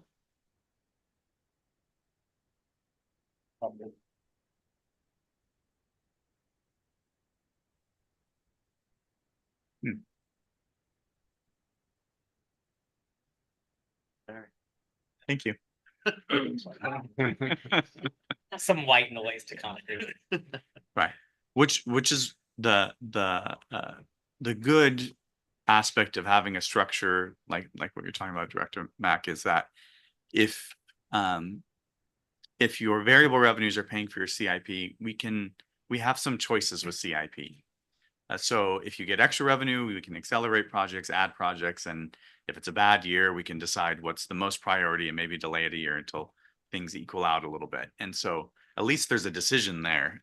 When it comes to normal fixed costs like paying Eastern or our staffing or these kinds of things, they have to be paid regardless. So then they're just reserve hits, and makes it a lot more difficult. So this is ultimately a favorable financial model for us going forward. It gives us what we need in certainty to pay our fixed costs, and we have choices we can make on CIP if things are good or bad. At least we can make the choices as they occur. Question for you. I should know this, but I guess I don't. Is our budget January 1 to December 31st, or is it from July 1 to June 30? July to June. July to June. Okay, because I was just wondering, I guess potentially it's your summer months that would be the beginning of the budget where we could see really increased in sales, which then in your opinion, then would something like that, would you suggest every 2 to 3 months you analyze the budget because of particular sales, or would you? Well, this is where the mid-year budget practice is very useful, because I'm going to say roughly 60% of our water sales are going to occur by the end of December, if not more, 60 to 70%. By mid-year, we'll know the overall trajectory of the year. If we had a bad summer or a good summer, so to speak, that'll pretty much tell you the rest of the year one way or the other. And so in this case, it's looking like a good year on water sales. So when you do the budget adjustment, and then we could say, well, and President Hamilton, I was mentioning, our water sales this year have been positive, and so we're looking at an extra 700,000 in net savings or net revenues that weren't in the budget. And so when you get to the mid-year budget, that's one of the decisions, is we've got these the extra revenue. We'll also talk about all the additional expenses we didn't anticipate, and then you make decisions as you look at the overall picture. I think for this district, mid-year check-ins about right. Anything more than that isn't going to be as helpful as you might think it would be. So mid-year would be January 1 then? Yeah, so presenting in January the sort of overall picture and any net changes we need to account for. Okay. So to catch me up, since I stepped out, the 700,000 you just mentioned is not part of the benefits of detachment. No, so this is just, we've had strong water sales through, at least through October. So even if we were exactly on budget the rest of the year, my projection is between the higher water costs we have to pay for variable, right, and our additional revenue from sales, we'll have a net of 700,000. And that could go to replenishing reserves, for example. Mhm. Okay. And that is not a fixed amount. it is more a projected amount of money. Well, it's based on the variable, on sales and Yeah, or it's the based on variable sales. case. Yes. Okay. Yeah, so that's two major pieces of that. One, it's things we've actually observed through today. So that much is real. There's some projections on the numbers, but that's real. And then assuming we stay on budget the rest of the year. But it's a low budget. 10,000 is a conservative number. So I think it's pretty reasonable to assume the 700,000 is a real number. Question for you, Rick. January, your winter months, typically do you see they're pretty much consistent in sales? The only reason I'm bringing this up is because I've been reading articles recently. They're really projecting a lot of rain this winter. And so if my thought process, if we don't really have a lot of sales, typically in the winter month, if we did have a lot of rain, it really wouldn't affect us. Or no? Well, I mean, last year was fairly wet, and I think that's really what we're kind of basing. And it was also wet into mid-year. It was, and so that's kind of what we're basing the remainder of the budget on. I think that's why Rick is saying I feel pretty confident. Even if we had a wet winter, we would probably or fairly wet. We'd probably we're going to end up in a net positive from that 10,000.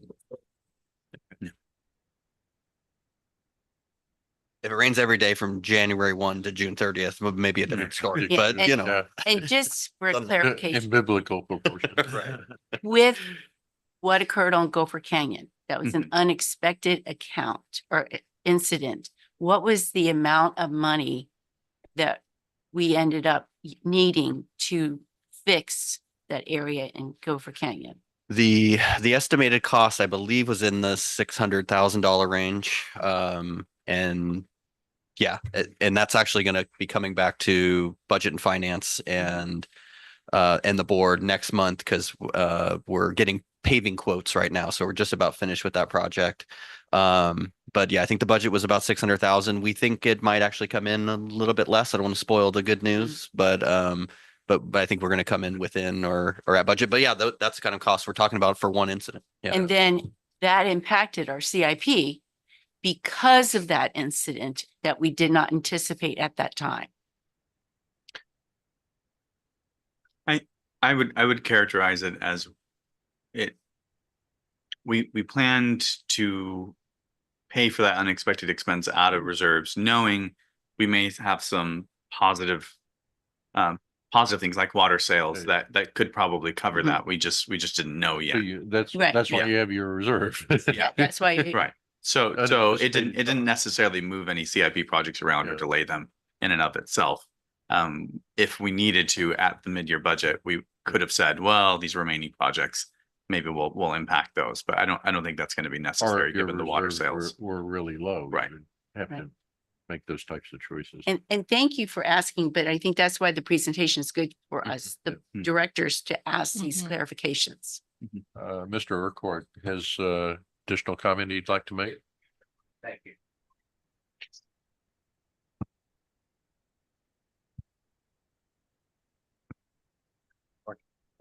I didn't mean to monopolize public comment. Rick, could you pull up your original slides that you had, please? But anyone in particular? The first, Well, the pie chart first, if you would.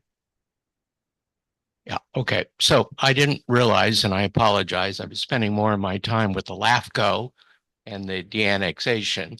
So I'm playing a little catch up here. I did go to the budget meeting, which by the way was very well run.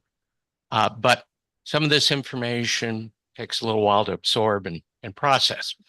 So inadvertently, I didn't realize I was representing the 800-pound gorilla in terms of water sales, ag, okay? So obviously, this is an important consideration for this district, not only short-term, but long-term. Rick, can you go to the next one, which was the bar graph, I guess? Okay. If you look at the 2014, where you've got 20,000, is that acre feet of sale, okay? And you consider this area, all right? We haven't increased any more acreage. I mean, you got, unless you've added more to the district itself, okay? So that was what was that bar graph there available in terms of ag sales to this district, okay? Now, if you go to the far right side, again, 2021, 22, those were, as I recall, tended to be drier years, 23, 24 tended to be wet years. So the variables in those last 4 years were probably mostly water and weather related. However, if you look at the down trend line, you are losing agricultural sales, okay? And what I'm here to try and tell you is one of the last Mohicans here is that this is a structural issue, okay? And if you would, Rick, go to the difference, you had the ag rate and the residential rate right here. I'm telling you right now, based on this ratio or formula, that's not sustainable for agriculture, okay? Now, Rick, you mentioned, I think, an issue that if you had an additional rain this year and it affected, what was it, 1,000 acre feet, and it resulted in like $1 million hit to the district. And I understand your focus has to be on the district. I'm trying to help myself and the district and my fellow farmers here. My concern is that you have basically a perfect storm designed here, because even this year and last year, with relatively wet years and your current ratio and charges to agriculture, you're going to continue to lose more agriculture. You are going to basically set in motion the perfect storm for actually having a non-weather related impact to ag water sales. And so this needs, I understand this is a challenging situation, but I'm trying to be not just the bearer of bad news. I'm trying to just be a reality here and all. And obviously that can be augmented by Rick and others that I would like to see participating in this motion. But agriculture doesn't set price. It may cost me $1.70 or 75 pounds to grow organic and produce a pound of avocados, but I can't go to the market and the retailers and say, I need $1.75. I need $1.85. I don't set the prices, okay? The only thing I can try and do with help from the district, obviously, is control some of my production costs and the like. But we need to actually have a discussion with our residential users because, and that's why maybe some of you can set up, Rick, some additional performance. If we lose this much ag and I lose another 1,000 acre feet or 2,000 or 3,000, how much am I going to mandatorily have to increase residential rates? Because until you have that discussion with your residential users, they're just going to say, oh, no, you're being unfair to us. You're being disproportionate to agriculture and the like. That's not what is in play here.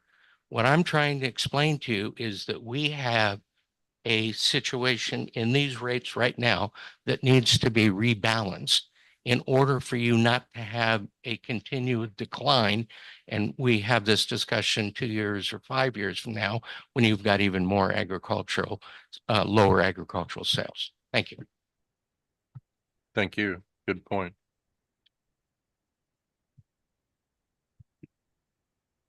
Any additional questions? I have a couple on slide. I don't, yeah, that one. I'm not understanding the CIP number there. I know it's the average of the 5 years of 11 million, but that's not what I'm seeing from what we adopted. It's more like 8.5. And this year it's less than 7. I can take another look at the number, but it was just supposed to look at our 5-year CIP total for water in particular, and then divide that by 5 to be representative. It's a hard number to approximate. You're trying to get at, no matter what, there's an intrinsic amount we're supposed to be spending every year to keep up the system. Whether we do that in a year, I mean, that's part of the policy decision. Sometimes we defer projects or not. But if you do, you just build the bill in, years down the line, and then you'll pay for it then.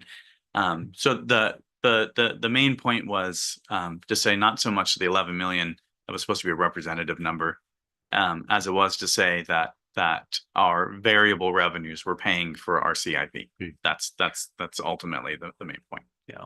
Regardless of what that number. But you can see in these, there's already an imbalance, right? 2.3 million, which we're actually covering via, we're not spending 11 million on CIP this year, right? That's well under that. So that's actually how that's balanced for this year.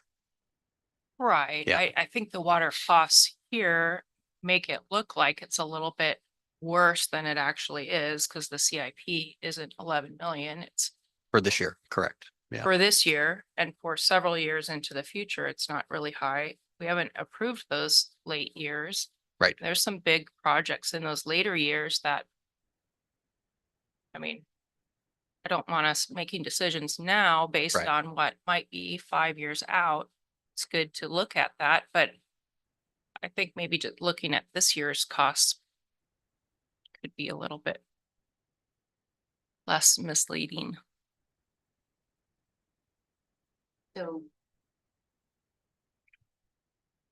this may not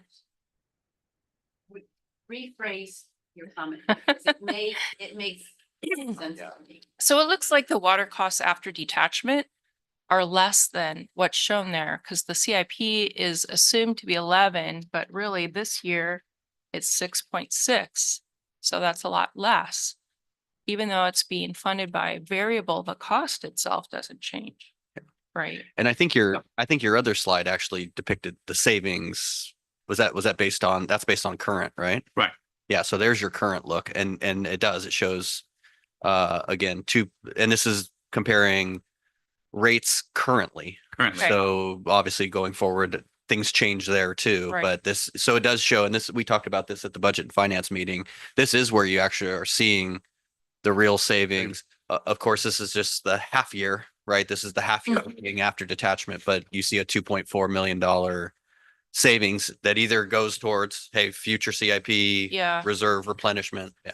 I just think, And that's based on current water costs, not the increased water costs in January. Correct. That's correct. I mean, there's a lot of numbers here and I like the graphs.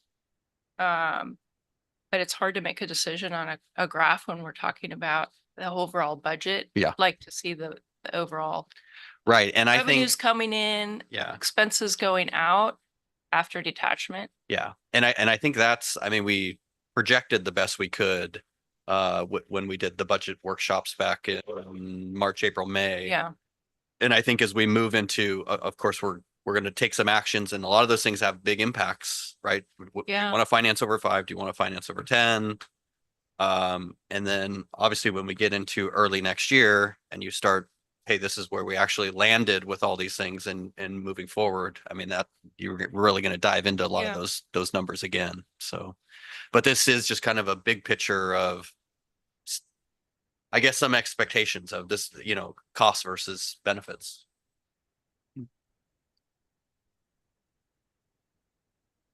Director Dale, do you have more? Yeah. Well, I was just going to go into comments on 11A as it pertains to the presentation.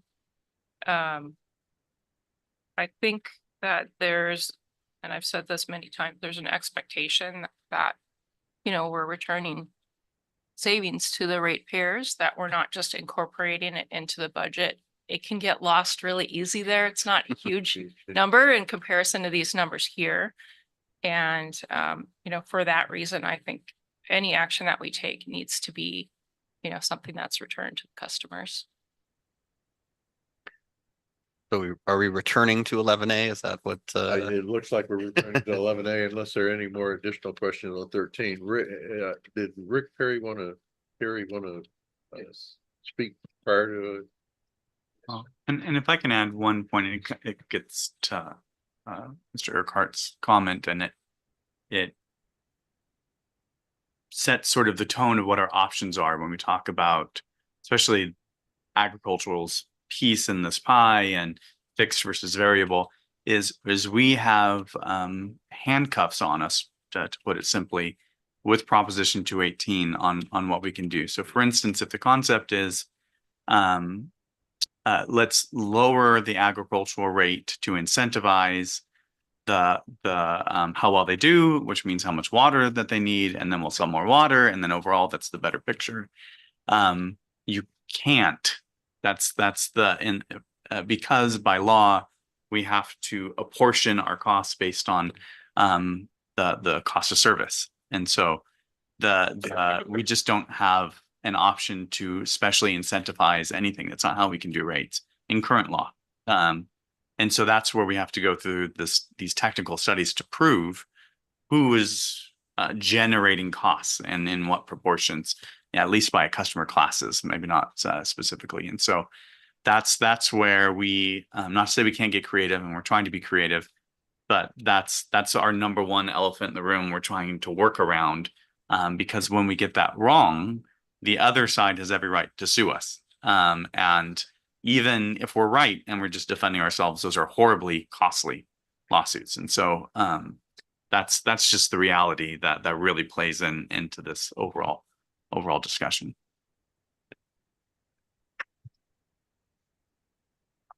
I'm here. Okay, good. Rick, go ahead, please. Yeah, I'm just on the phone. So I'm not seeing the slides, but I did sit through the Budget and Finance Committee, and I'm squarely in the camp that we need to rebate to the owners or the payers. I understand all the discussion about risk in 218, but now we have discretionary income. That's a plus. We're in the black. The problem is we've got extra money. So we've got 700,000 from sales and there are a lot of numbers, and I've got a degree in finance, but we've got a savings by early detachment. And Rick, we've had two, yes. in support of your position, it's not our money, it's your money. No, well, we're all in this together. So you guys deliver and we use it, and we're grateful that the water's on. And I hear a lot of discussion about the future and what if and the rain. That's all true. But the reality is we've had two big disbursements from litigation from Metropolitan to the Water Authority back to the district that went into the general fund, and we saw no benefit of that. The whole effort for LAFCO, which was monumental, was to get rates reduced, not maintain status quo and bet on the come and the future. So we've got a bird in the hand now, and as a grower, I don't have some reserve I can tap to. I just had a $9,800 water bill last month with a 2-inch meter and crop damage because of the heat.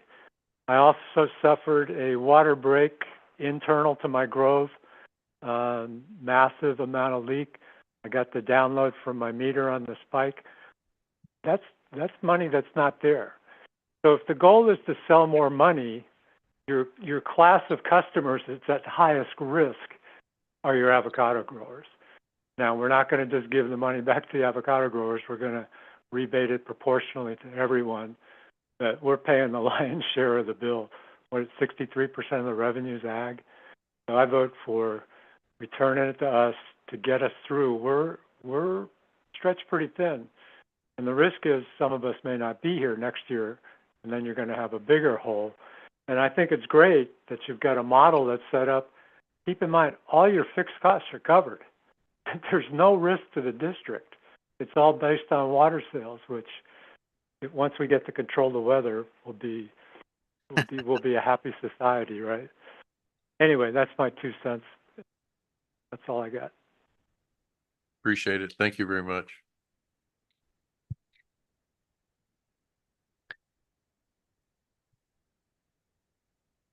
Okay. What we've heard loud and clear is the benefit to the ratepayers. So Rick, with that in mind, that the ratepayers, this is their money. What do you propose? Or what do we propose to help the ratepayers with the reduction of using this money? Well, this much I can say is that $700,000 number was not planned for. It's not committed to anything in our spending plans. And so it is truly discretionary. So everything that we've talked about in the spending plan did not include this number in it. And so there's no commitment or obligation or other threat that we need to balance into that. And I think the board can think of this as what you think you need to do best. I mean, I kind of see it as there's this savings. That's Mhm. one thing, but then I think there's more discussion that needs to happen on the fixed revenues and how it's changed over Mhm. time. I'd like to have more discussion about that Sure. at future meetings, but Concur. I think I'm comfortable, moving to return this to the customers as outlined in table A. So, It's the voice carries, reinforce Carrie's position. That's where I'm at. I look at 3 and I look at that as like making ketchup. Yeah. Ketchup tastes good, but you don't want to see the process. And to tell the ratepayers that we're going to contribute to your retirement program when they're in distress Mhm. is Yeah. not the Mhm. right Yeah. message to be sending. And 2 is I almost look like it's 209,000 over 10 years. Wonderful. But the reality is that, it again goes to, we promised the ratepayers that taking the action of detachment would get us a better rate program. My problem is right now, personally, is I don't know what the rates are going to look like starting in January. And how to treat the $770,000 to me influences that. I'm probably not in favor of a one-time payment unless it looks like it's only going to be on the December bill. Is that correct? Or would it? I think it would actually show up, it would show up, December sales show up on the January bill. That was the idea. But what I'm saying is right now, looking at the timeline, we can't get it into the November billing. No. Okay. Mm. So it's in essence a one-time. Yeah, it doesn't, well, the savings is the period from November to January. When that shows up on their bill, it could be at any point, but yeah, I understand. But I'm putting my marketing hat on now. I hear you. Now it's perception is I got a reduction in December on my December bill, and my January went back up. Yeah, this is one-time savings. That is, yeah. But I guarantee you my wife's not going to look at it that way. She's going to look at, I owe this. Oh, I got a credit for that. Thank you very much. And the next month she's going to look at it. I owe this. Wait a minute. That was more than I paid last month. Well, this may help your decision, or at least it certainly weighs into it. And I was going to bring this up during the debt item, which is just a little bit, but they're all interrelated. So if we issue the 10-year tax exempt debt to pay the exit fee, there's enough cash flow savings from that. One of the proposals that you'll see in November, but again, it's all related, is not doing a pass-through increase January 1st. I think we can, there's enough savings from not having to pay the 3.2 million this year, and then going forward that you can eat it, so to speak, so that we wouldn't see another rate increase. A 4% increase. Well, 3.6 is what we had. Is that on the fixed charge? That's overall Across the board. Yeah. That's what would have been necessary to pass on the increase from the Metropolitan's rate increase on January 1st. So if we keep that at 0, I think we can, if we do the debt financing, then the next time customers would see a rate increase would be the following January when Met does their next increase. So that'd be 2026. Yeah. So if we gave them a credit, they would see a real decrease without a subsequent increase. That's where this comes into this conversation. I agree with Director Hamilton that definitely we want to give this back to the ratepayers. That I believe is consensus of many of us. But at one time you get a certain amount of money but then the very next month you have to pay it. So I'm trying to think of a of the best solution to pass to the To smooth it ratepayers. out. To smooth it out. So it is in best interest of the ratepayers of for them, that it's not a 1 month and then they're back to where it was. The issue with this one is, you know, again, we budgeted for this, but we're going to save additional. Mhm. But if you're gonna say, I want to pull that 700 out of the budget, that means you're gonna have to raise it by an additional 700,000. Because it's one time, it truly is one-time savings. That's why we were kind of looking at it this way. But, Mhm. but if I pull it out, is it a requirement that I do it as a one-time payment versus maybe spreading it in or averaging in with the rest of the, changes or impact on the rate? Not necessarily. I mean, we could spread it over whatever period you want. It just becomes, you know, Smaller. becomes a little bit, Small, yeah, smaller. Yeah, that's it. In the current proposal, you're seeing, at least for a single family residence, roughly half of their fixed charge for 1 month would be covered by this credit. It drops a little bit because just the way it works out in the 30% sort of number for agricultural customers. We weighed a lot of different thoughts. Part of it was trying to keep the credit close to the timing of the detachment and when we're messaging that, and the other is that it's enough so that customers might notice and appreciate it. And so the more that you spread it out, that might not even be noticed. I mean, to be frank. I have a question. It's actually gonna be you. What would you like to see? Would you like Yeah. to see it as a one time, or would you like to have it spread out, let's say, over 3 or 4 months? Well,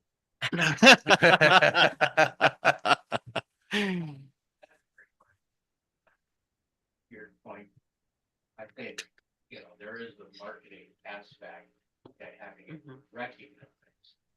At the same token, I think where you're going is there a way to deploy that internally that you can generate or hopefully balance things Mhm. overall to address the big problem? Mhm. Yeah. Right. I mean, that, to me, that's where I dig into additional performance. And so we're sorry for the extra work. Yeah. Folks, but I think that I'm not sure how quickly you need to make the decision or how much the authority budget has in the process, or whether you can do a special meeting or whatever, but I think if Rick was able to run a few more performance Yeah. scenarios. Mhm. Mhm. Tangible, it might help with it. Well, Yeah. sort of the problem that he's faced with is this has to be all built into the billing system so that it's effective January 1st. On the new billing. Okay, I've got- Yeah. Clint, what do you think? Yeah.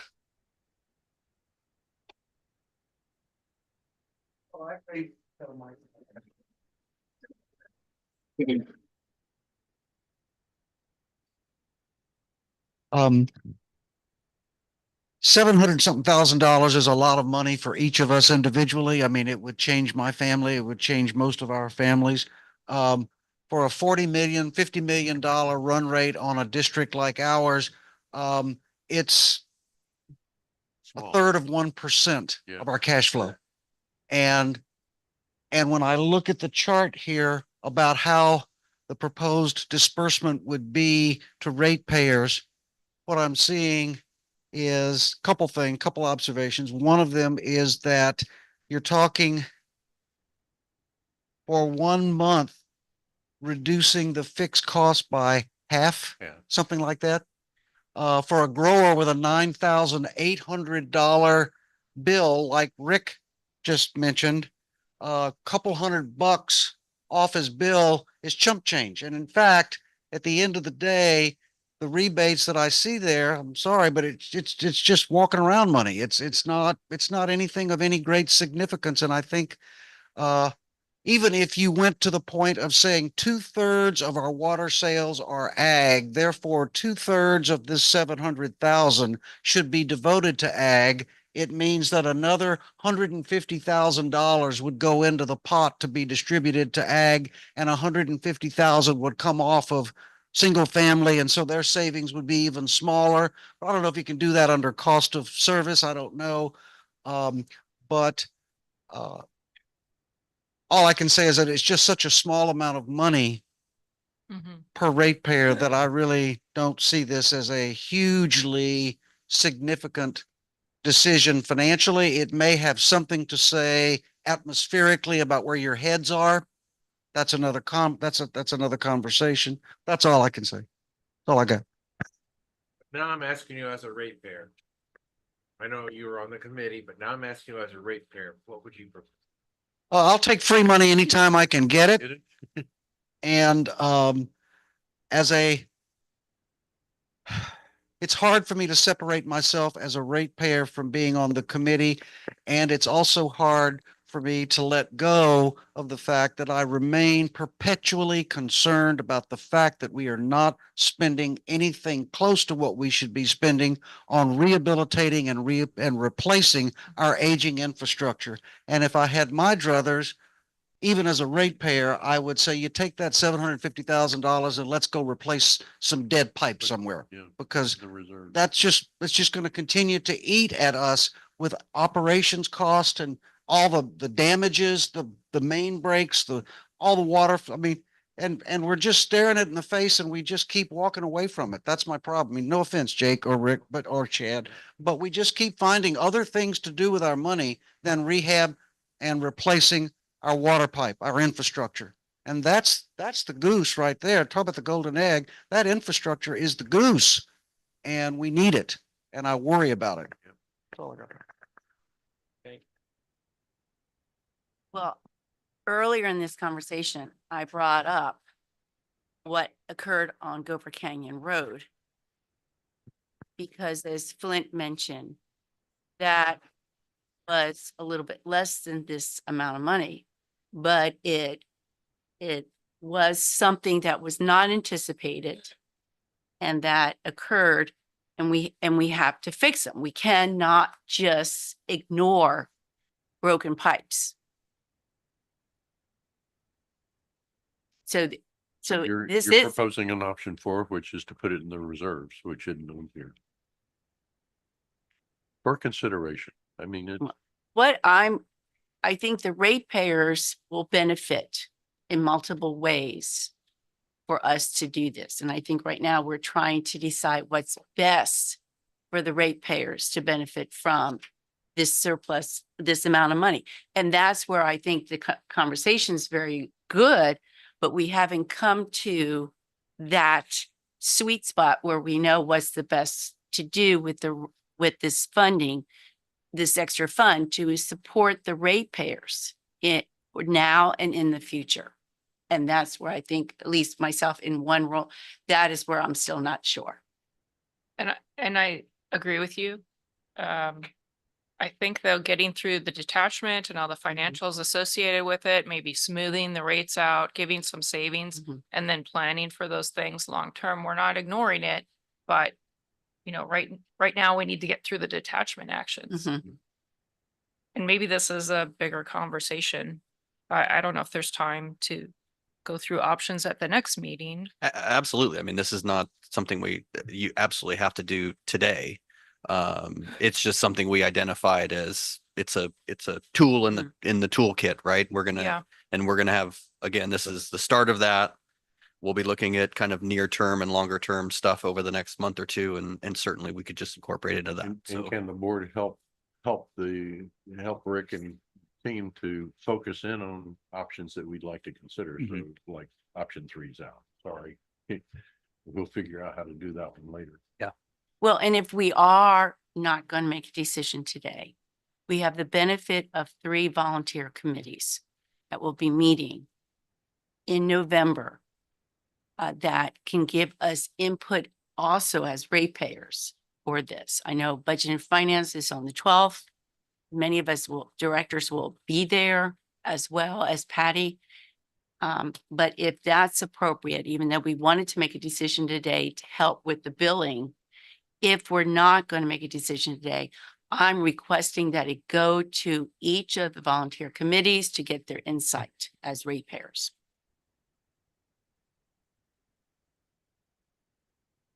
Good? Dwayne? Not long term. No, it's this month. Okay, so we'll defer that for November. November. And I encourage, since this is a public meeting, I encourage all ratepayers to be able to attend one of these volunteer committees to give your voice. And I'm grateful that those of the public that come to these meetings to give their voices. So we've taken an action we don't need a vote on this, do we? Okay, action to defer 1A to November, 11A. 11A, I'm sorry. I just dropped a one. 11B, notice of completion and acceptance of the SCADA upgrade project district-wide. I'm gonna, yeah, turn it over to Ahmed. His group really led this project, so go ahead, man. Good afternoon. So today we're bringing you the notice of completion for the district's SCADA project. To give you a little bit of history, the district's SCADA system had back in 2021 had some outdated communications and controls equipment that often failed, which resulted in overtime for our operations teams and electrical and SCADA teams going out in the field, even after hours. So in May of 2021, the board approved a professional services agreement to Freedom Automation for $348,000 to upgrade the communications and control equipment at approximately 18 of our sites.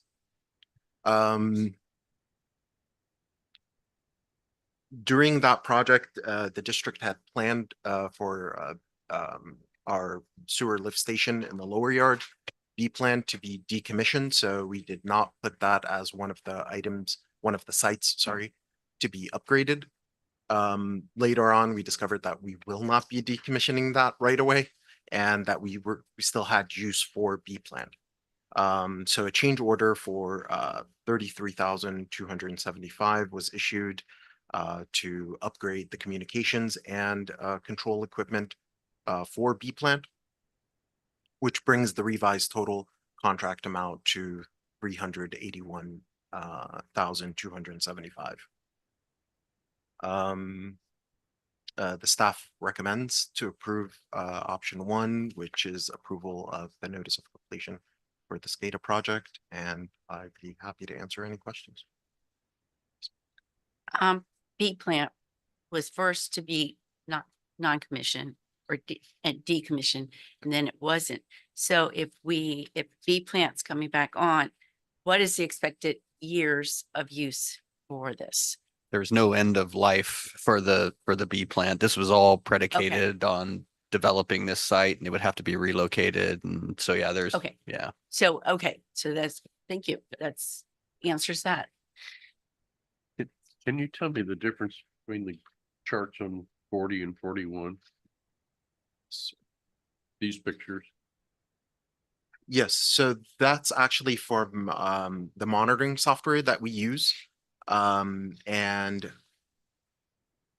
oh, the differences in the charts itself. I think it's just the duplicate. Oh, It is a duplicate. Yeah, I think when we were putting the It's packet correct. together. yeah, we're like, That was my question is what's the difference between the two? And then the other one is there's no description of green lines and blue dash lines. I Yes. don't know. So the One indicate existing, the other one is new. Okay. No, so the green lines represent our radio communication, and the blue lines represent our cellular communication. So for instance, like McGee Pump Station, which is in basically a radio dead zone for us, we're only able to get to it through cellular. Okay. You'll also notice that there's some other locations which have the blue lines, and those are as backups in case our radio system goes down completely, we could still communicate over cellular. Okay. And all the ones that are highlighted are the ones that we've just upgraded and developed. Okay. Thank you. if there's no further discussion, I move that we accept option 1. I second. Moved by Director Johnson, seconded by Director Hamilton. All those in favor? Aye. No verbal roll calls. Do we have to? Huh?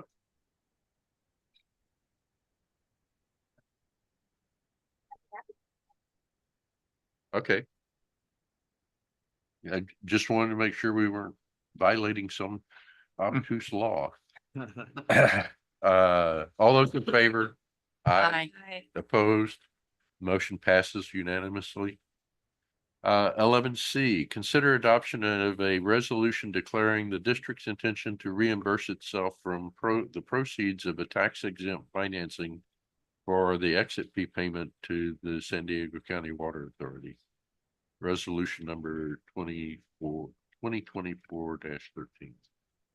Yes, so this item is to give the district additional options.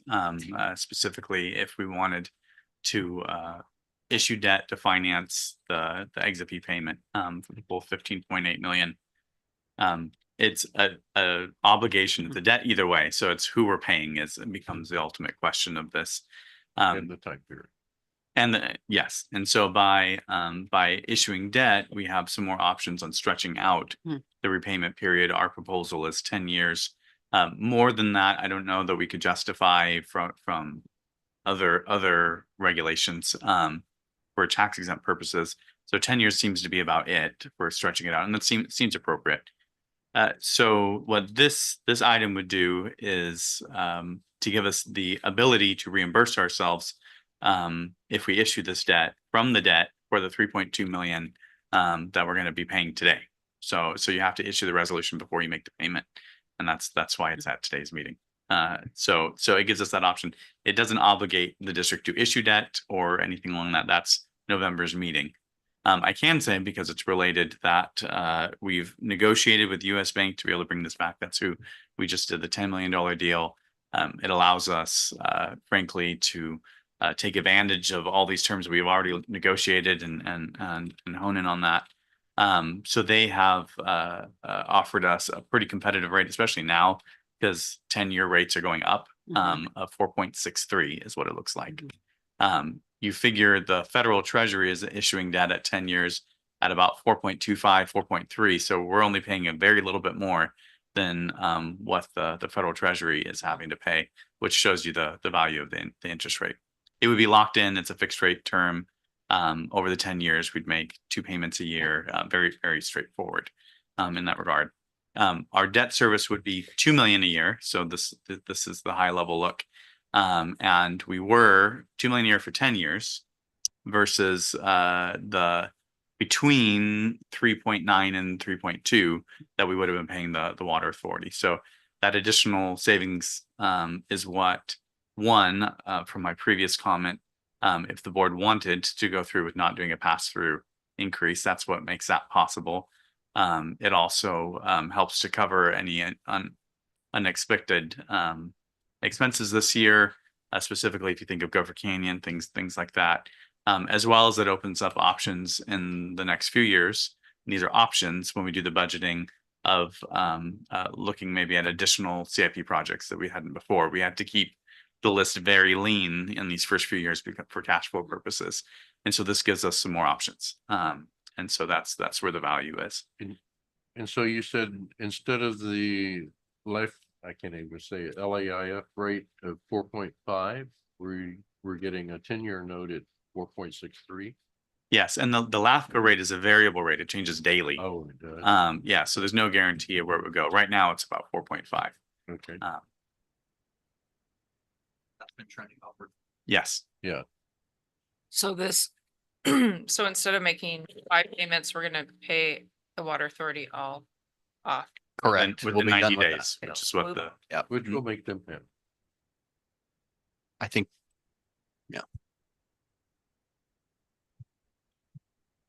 Is there, I mean, this sounds weird, but is there an option to just finance the first year and then look at the other years later? You're dealing with a large unknown of interest rate. Right. Well, we were gonna cash fund it. I mean, it all rolls into this whole conversation about, Yeah.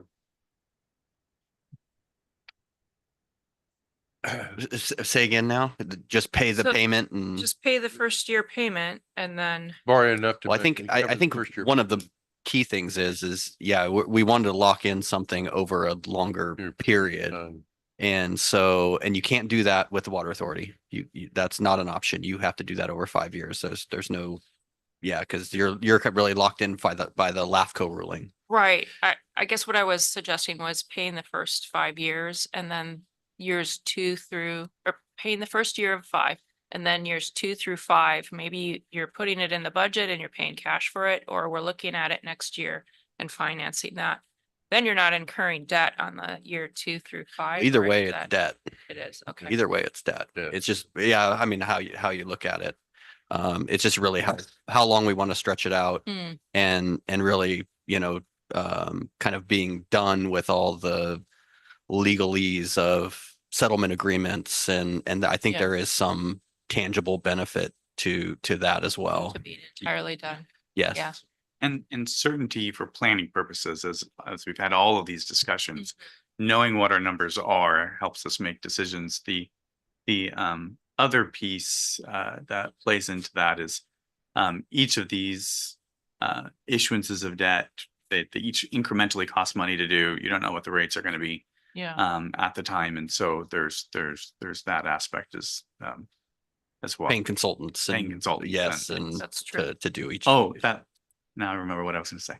The part of the terms that have been negotiated is it's called a 5-year call. So after 5 years, if we wanted to refinance or pay it off, you have that option. Oh, Okay. that was my question. So it gives us flexibility. Yeah. So Yeah, in so if 5 we years- saved up a whole bunch and just wanted to pay it off, we could after 5 And years. or if rates are lower for some reason. Or in 5 refinance. years, we refinance. Yeah. okay. What is the annual payment? 2 million, 2 million? 2 even? almost. And if we take an action today on this, then The action today is just our intention or it gives you the ability to do it. We're actually going to take this item to budget and finance. It'll come back in November with the actual terms and that. oh, and okay. that'll be- There's a 90-day window to pay the water authority that Yeah. first. Yes, payment. yeah, we've got some flexibility. okay. Yeah, we have flexibility there. Today is really just because we're gonna make the initial payment today, we need to have the resolution. So in the event we want to finance it, we can finance it. Yeah. So to clarify that point, just to make sure. So we have to make the $3.2 million payment. I'm going to say Oh, yeah. today. So that's the first, the remaining 12 and change has to be paid within 90 days. So if we didn't take this action, we wouldn't be able to finance the 3.2 that we had today. So Mhm. you'd be forced to finance a lower amount. And that's what this action does, is it allows you to finance the full amount. The full amount, okay. So I am happy to move that we accept this, knowing that it's going to budget and finance as well. Yeah. For the ratepayers to review it as well. Yes. All this motion actually does Yeah. is provide you Yeah. with an additional option on how to Yeah. treat the debt. Right. Exactly. Correct. So I move for that. Okay. Second. Moved by Director Johnson, seconded by Director Dale. All those in favor? Aye. Opposed? The motion carries.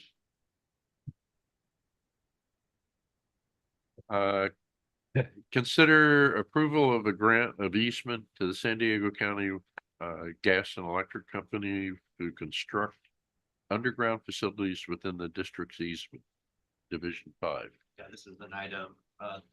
This did go to E&O Yeah, last month. And yeah, we got a request from SDG&E, and I'll let Chad and kind of Malik give you the details on it, but basically they're doing some work up which Rancho Heights Road. Rancho Heights, up on Rancho Heights, and need to cross through one of our easements. So Yeah, so before I tee it up to Malik, we do have a representative from SDG&E, Jake Ray from Yeah. Clark Land Resources is in the room.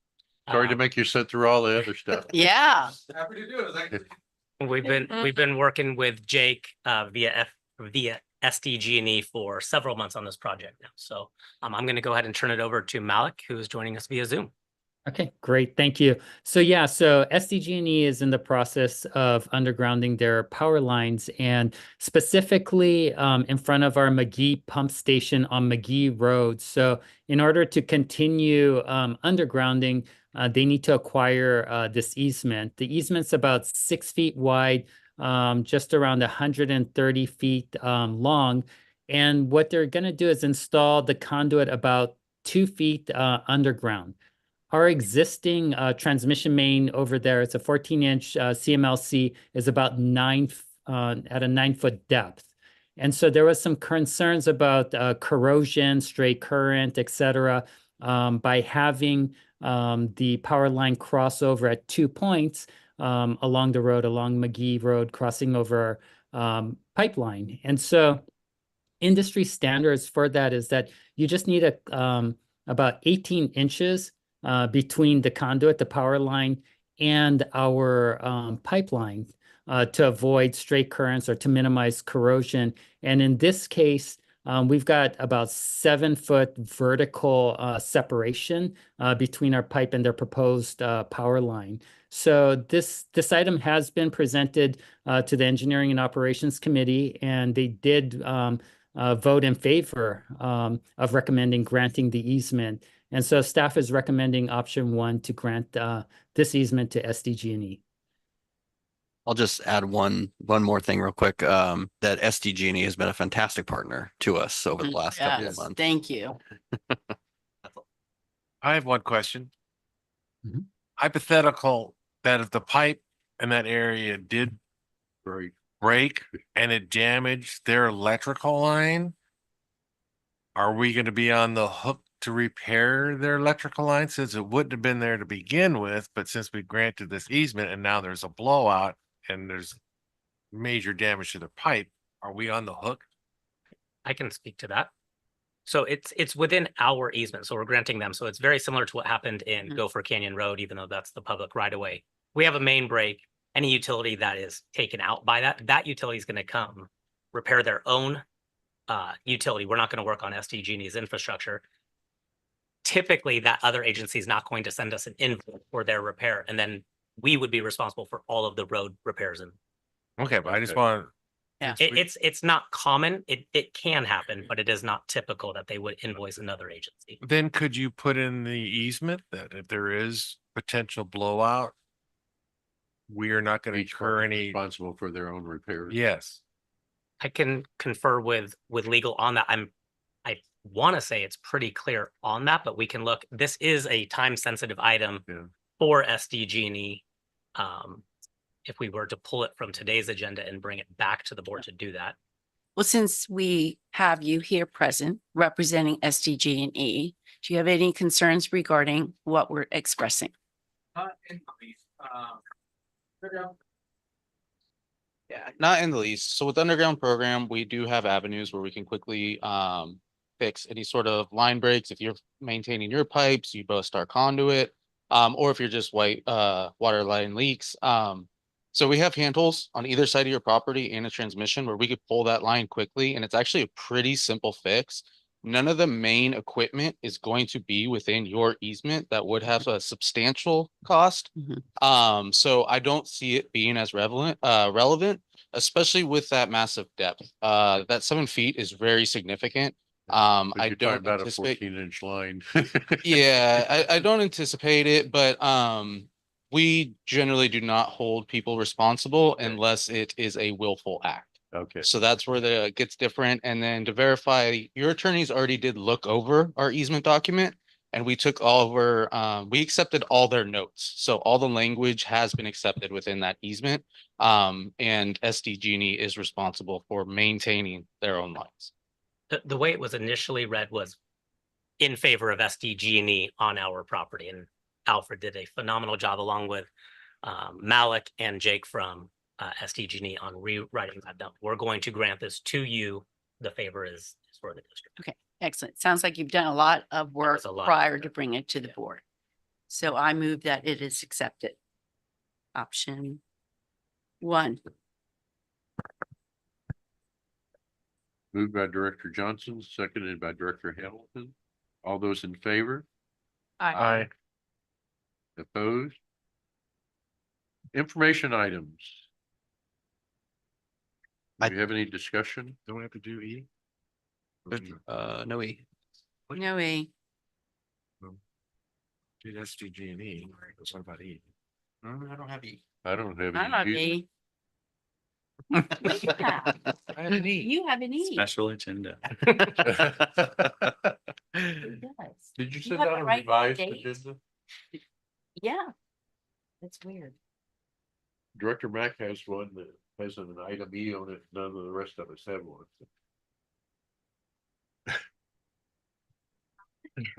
You're just What's- making sure we're what's following the following? agenda. What is E?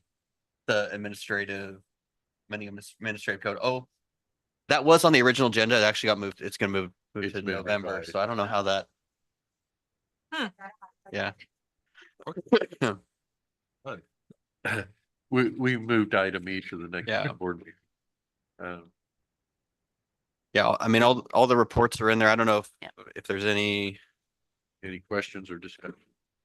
I just have just one, it's not in our report, but I just wanted to let the board know that in November, our longest tenured employee, Ed Bradley, will be retiring after nearly 36 years. So we're having kind of a farewell luncheon next Thursday, the 7th. Just wanted to let you all know that his long service will be concluding in the near future. November 15th, right? It's the November last day? 15th is his last day, is his farewell luncheon is Right. November 7th. Right. And he would have completed, I think, 36 years in December. Wow. And what time is the luncheon if we would like to congratulate him? I think 11:30 to 12:30-ish, and employees are kind of doing a barbecue for him and a nice farewell.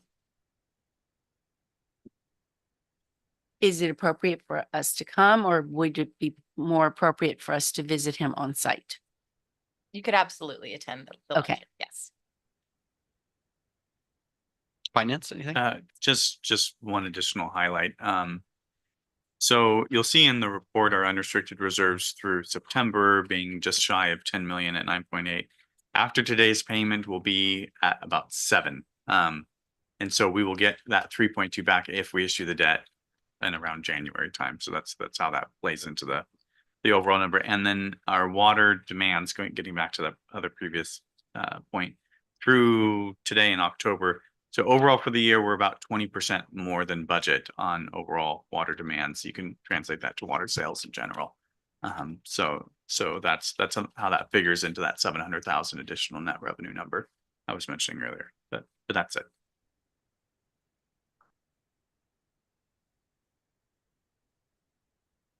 Almost getting up to the 5-year average. Any other discussion on the information items or questions for the staff? Is there a motion to accept and receive the information items? I so move. Moved by Director Mack, seconded by Director Johnson. All those in favor? Aye. Aye. Opposed? Item number 14, reports and comments.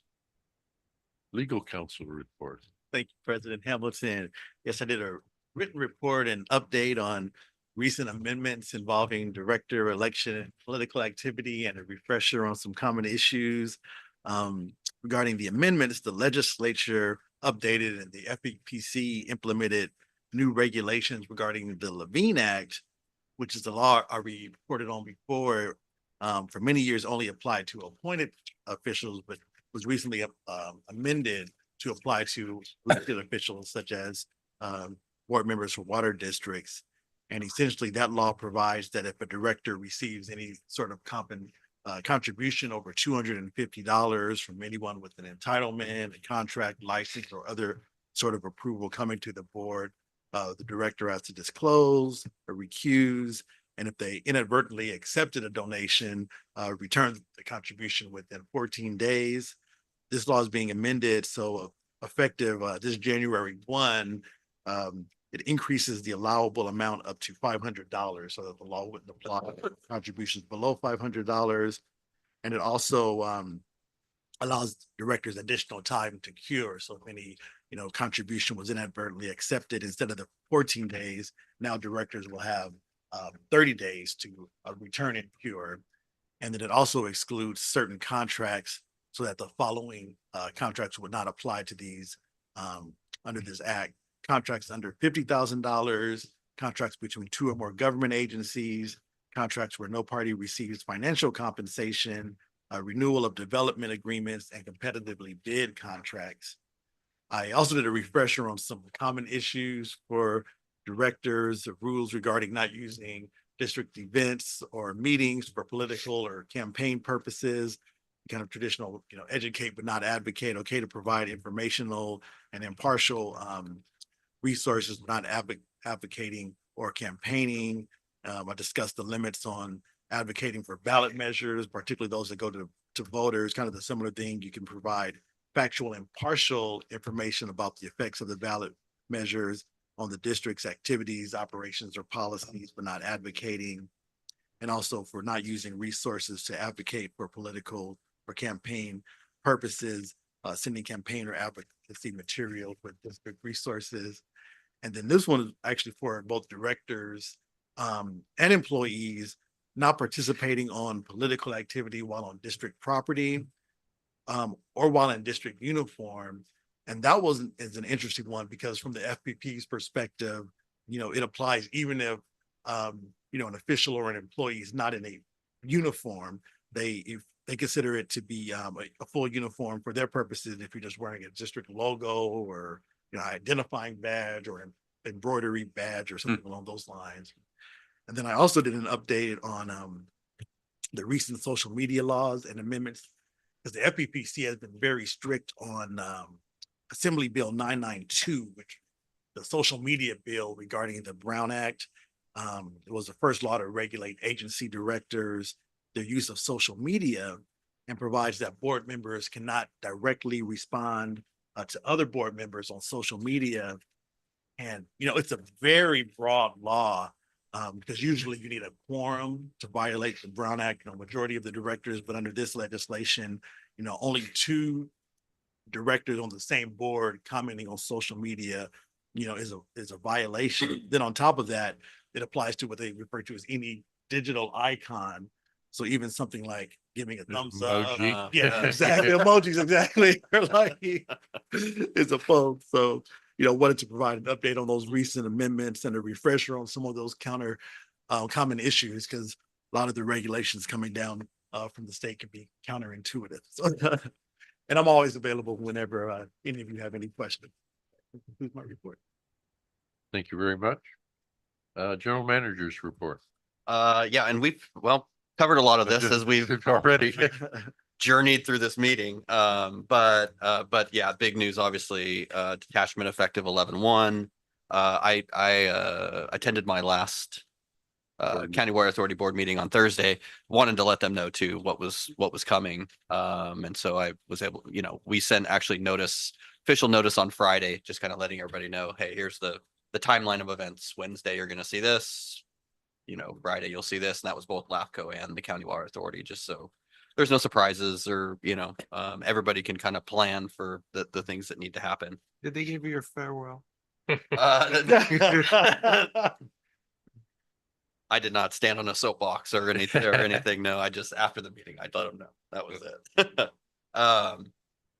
So that's the good news. First bill from EMWD should be in December for all our November purchases, which is nice. That November 1st date kind of makes it a clean break. There's no prorating or things like that. It's for the monthly billings, it'll be clean.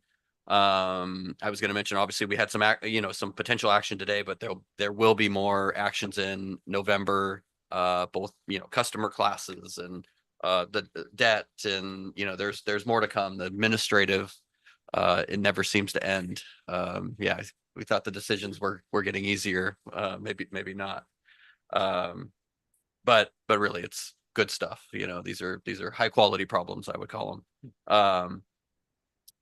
We are planning to put together kind of a customer communication pamphlet. We were originally thinking like a letter, just because not everybody reads a newsletter. We know that some people read the bill and then you get the newsletter.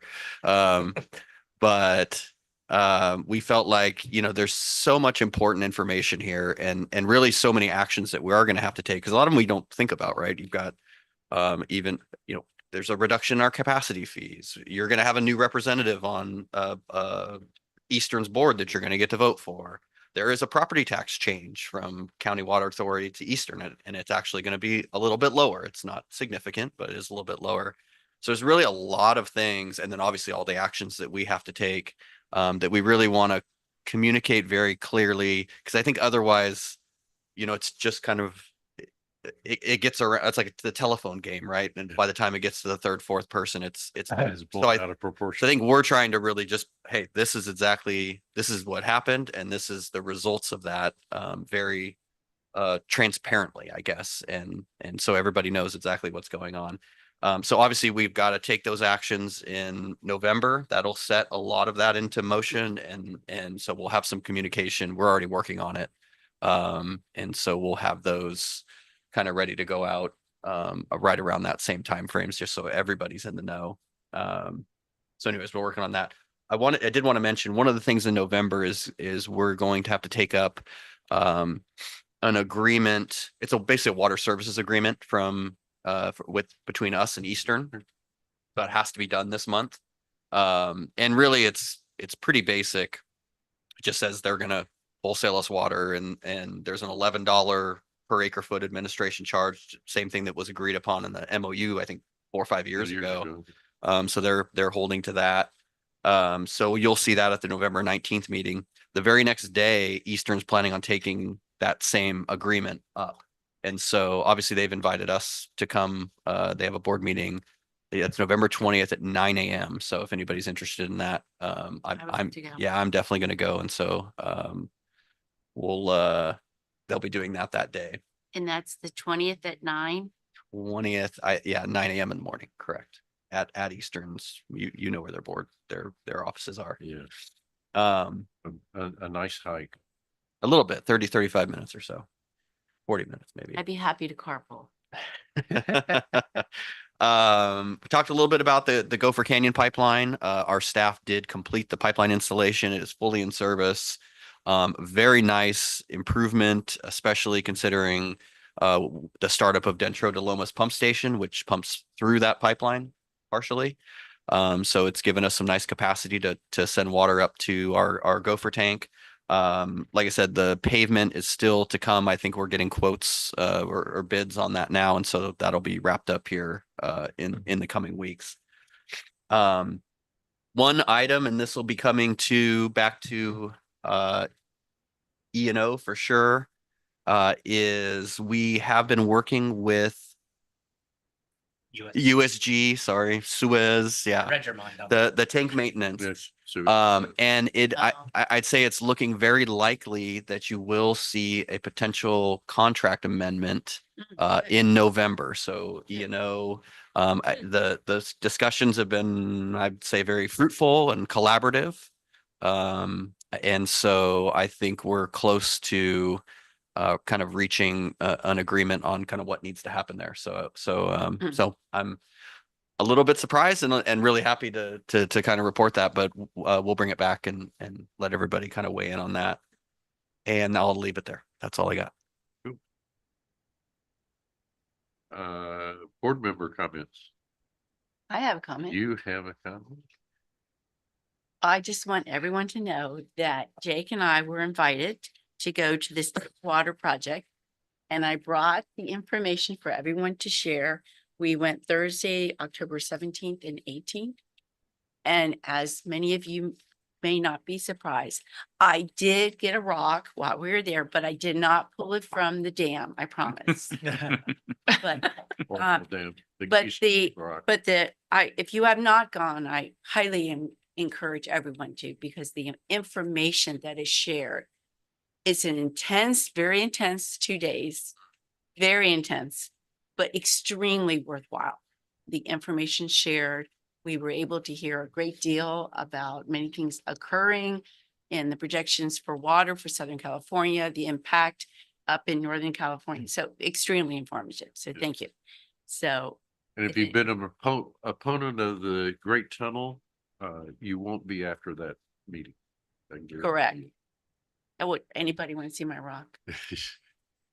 No, but thank you. It was quite the honor too. And we were able to meet individuals. Director Jeff Armstrong was our host.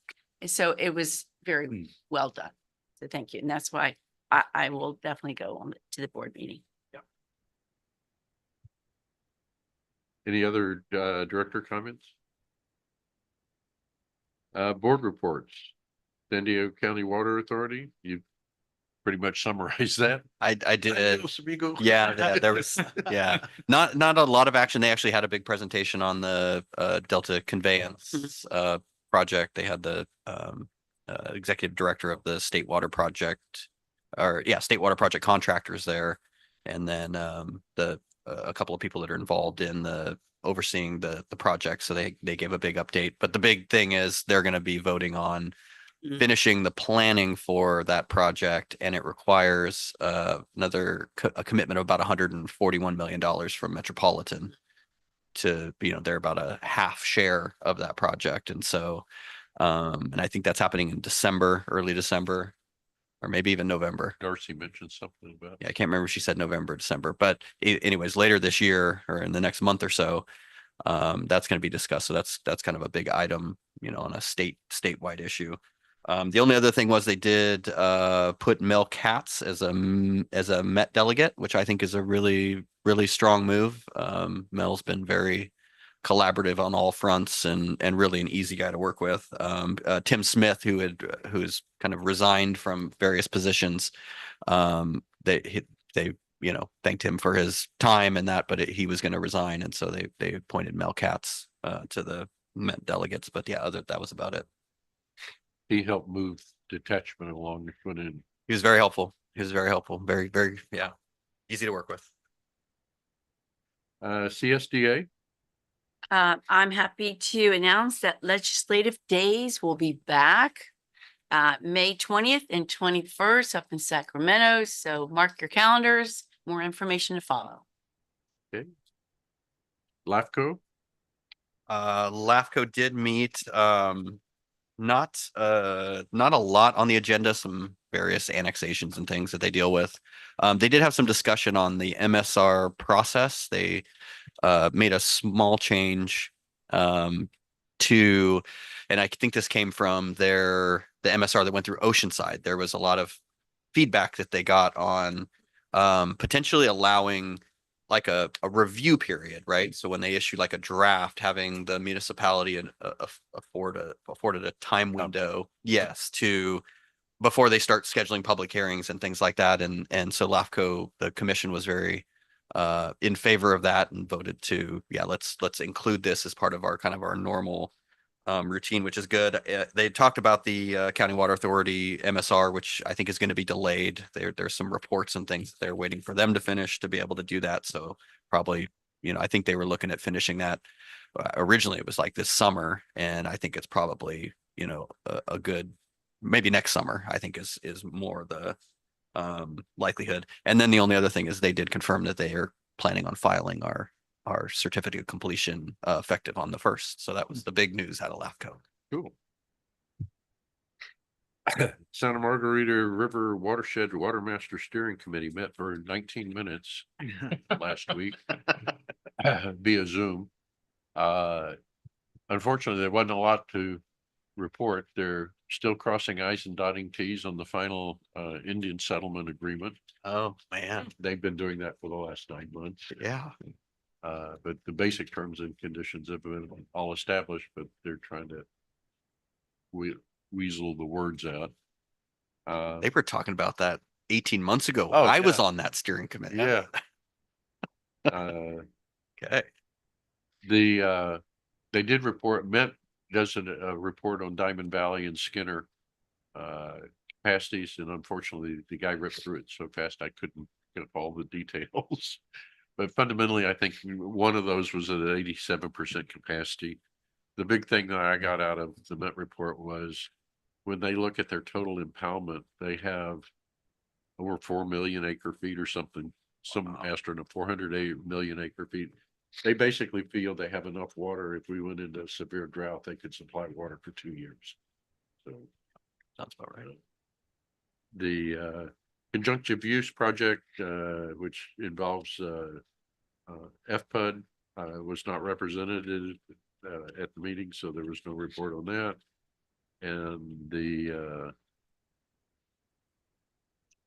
other one, I can't remember, was basically tabled. There are two primary projects. The next meeting will be January, and it will be an in-person meeting. So Hopefully it's longer than 19. yeah, typically not much more than a half hour in Italy. The only real hassle is they never post minutes or notes. They're not apparently under Brown Act requirements because they're out of the courts. So. And the water master is unresponsive when you ask for the minutes.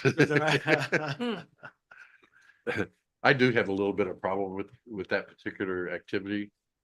The water master is a part-time position by definition at $184,000 a year. And he was so buried that he had to hire an assistant.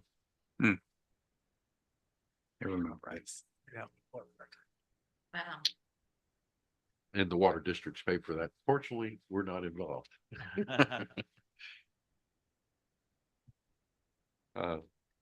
Aqua. Aqua has its fall conference. I believe it's December 5th to 7th. Third through the 5th. Third through the what? Third through the 5th. Third through the 5th. And then it's in Palm Springs area. So I'm attending and hopefully someone else is coming. That's it. There seems to be a popular meeting place. I noticed that the Everything's Palm the Springs, yeah. Urban water thing was Palm Springs. It's like, wow, get to go someplace exciting again. Any additional things on Aqua? That's it. Okay. Committees, workshops, seminars, and training. I see somebody has their certificate here. Oh, that's from a while ago. Oh, it is. That's returned. Grace. If Carrie's not gonna mention, it, Carrie and I did attend the Council of Water Utilities. Would you like to share anything about that? Oh, we did, yeah. It was on Pure Water San Diego. And the status of Pure Water San Diego. It was the project manager from Stantec that provided the presentation. We also had a very nice presentation by the Taxpayers Association, who said that they're going to be doing audits of school districts as well as water districts, and they were going to give out report cards. And I asked them to start with the water authority. It was interesting. It was interesting because in that conversation started to occur of the reality of members that are still with the City County Water Authority. The small districts started to say, wait a minute, the city of San Diego is doing this. Santee is doing this. So the Ramona president of the board got up and said, hey, wait a minute, what's going on here? You know? Oh, yeah, in the context of Pure Water, yeah. Pure There's a Water. lot of local projects that are going online, so it impacts the rates that everybody else has to pay. Yeah. It's interesting. Yeah, they're finally waking up to what Yeah. Kennedy had been yelling at since 2019. Yeah. I do have one last thing I want. Okay. And that is, as you heard, I did go, I did participate in the phone conference with the American Farm Land Trust special event with the United States Secretary of Agriculture, as Dwayne mentioned. It was interesting. He was talking about, it was farmers called throughout the United States. And this, I did submit a question for us, which was not addressed at that time. It was only an hour-long phone conference, but it was interesting to hear farmers throughout the United States discussing. And it was conveyed that we are losing 2,000 acres a day of farmland in the United States of America. The secretary mentioned he's actively working for bipartisan support of numerous farm bills to support farmers, including one for $9.7 billion for cooperative to offset costs of energy. We didn't have a chance to discuss these bills. He was just information. Shoot. One farmer from Stockton talked about avocados and the lack of United States agricultural oversight the criteria, so that was good. And they discussed the program that are available for young people who want to enter agriculture. And so it was interesting, very interesting. Anything else? Item number 16, agenda items, 11A. What about 15? Pardon? 15? 15. Oh, sorry. Request to attend the upcoming meetings.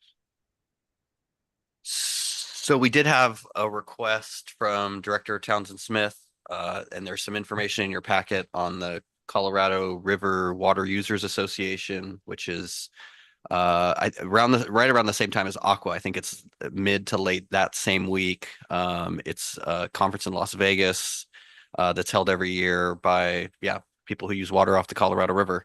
And so I know Director Townsend Smith had requested to attend. It's it's not a regular one on our list. Yeah. And so I know we postponed it because she wasn't at the board meeting, but yeah. But I think December, I think you probably need to take it up now. Yeah. Well, on that, I do have a couple comments that I believe we're not even in that association. I think it's looks very bad PR to try to send somebody to Las Vegas. And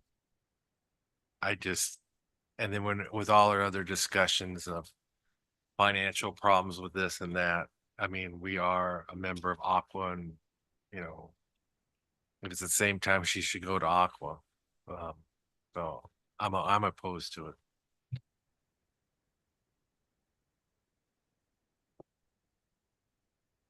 Any other discussion? Is there a motion? I do have one question. And what I read from the packet is that she specifically is asking for registration. Well, the request that I did confirm that she was asking for registration. Also travel would be included. She had requested to hold off on hotel reservations because she wasn't sure if that would be needed or not. So that was the only question, but we're not sure. I thought it was just 550. Okay. Did I say that right, Therese? I know Yes, because yes. Therese was one of those. I appreciate that there's information in the packet now about the conference. I've never heard of it or gone to it, but it does seem relevant, but I'm kind of in the same camp as Director Mack, that she should go to Aqua. Is there a motion? Well, you only need a motion to approve it, I think, right? Otherwise, it just fails to have approval. No action is required. Huh? No action is required. Unless you're gonna approve it, yeah. So it's not approved? Right. Okay. Suggested items for the next regular board meeting, 11A is carried over. It may not be at the board meeting, but I am requesting a formal Rainbow Municipal Water District and ag time to invite ag farmers to come so that we can have conversations regarding their needs. And they're 63%. So I think it would be good, just like we had our workshops with the 3 volunteer committees. I think having something to formally invite our ag customers to come and to have a discussion. I think, Rick, your discussion, your PowerPoint would be something to share, but also to hear from them.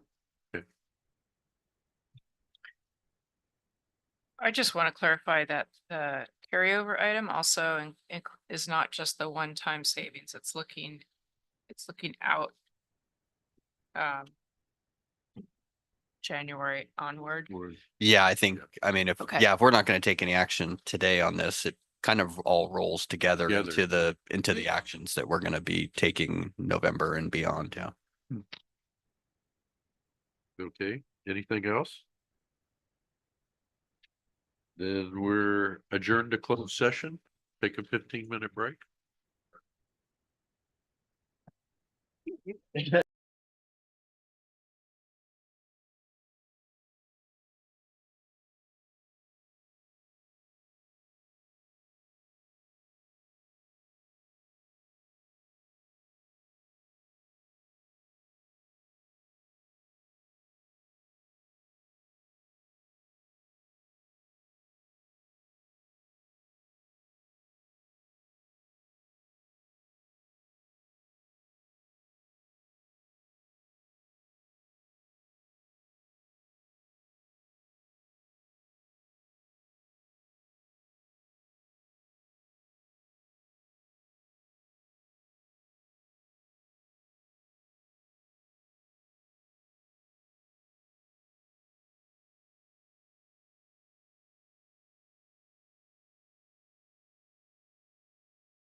We're ready. Are you ready, Teresa? I am, are you ready? Okay. Thank you.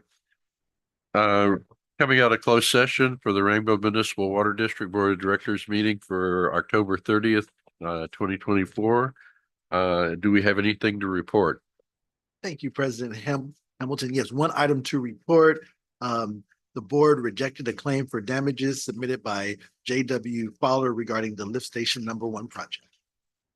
Thank you very much. We're adjourned. All right, thank you.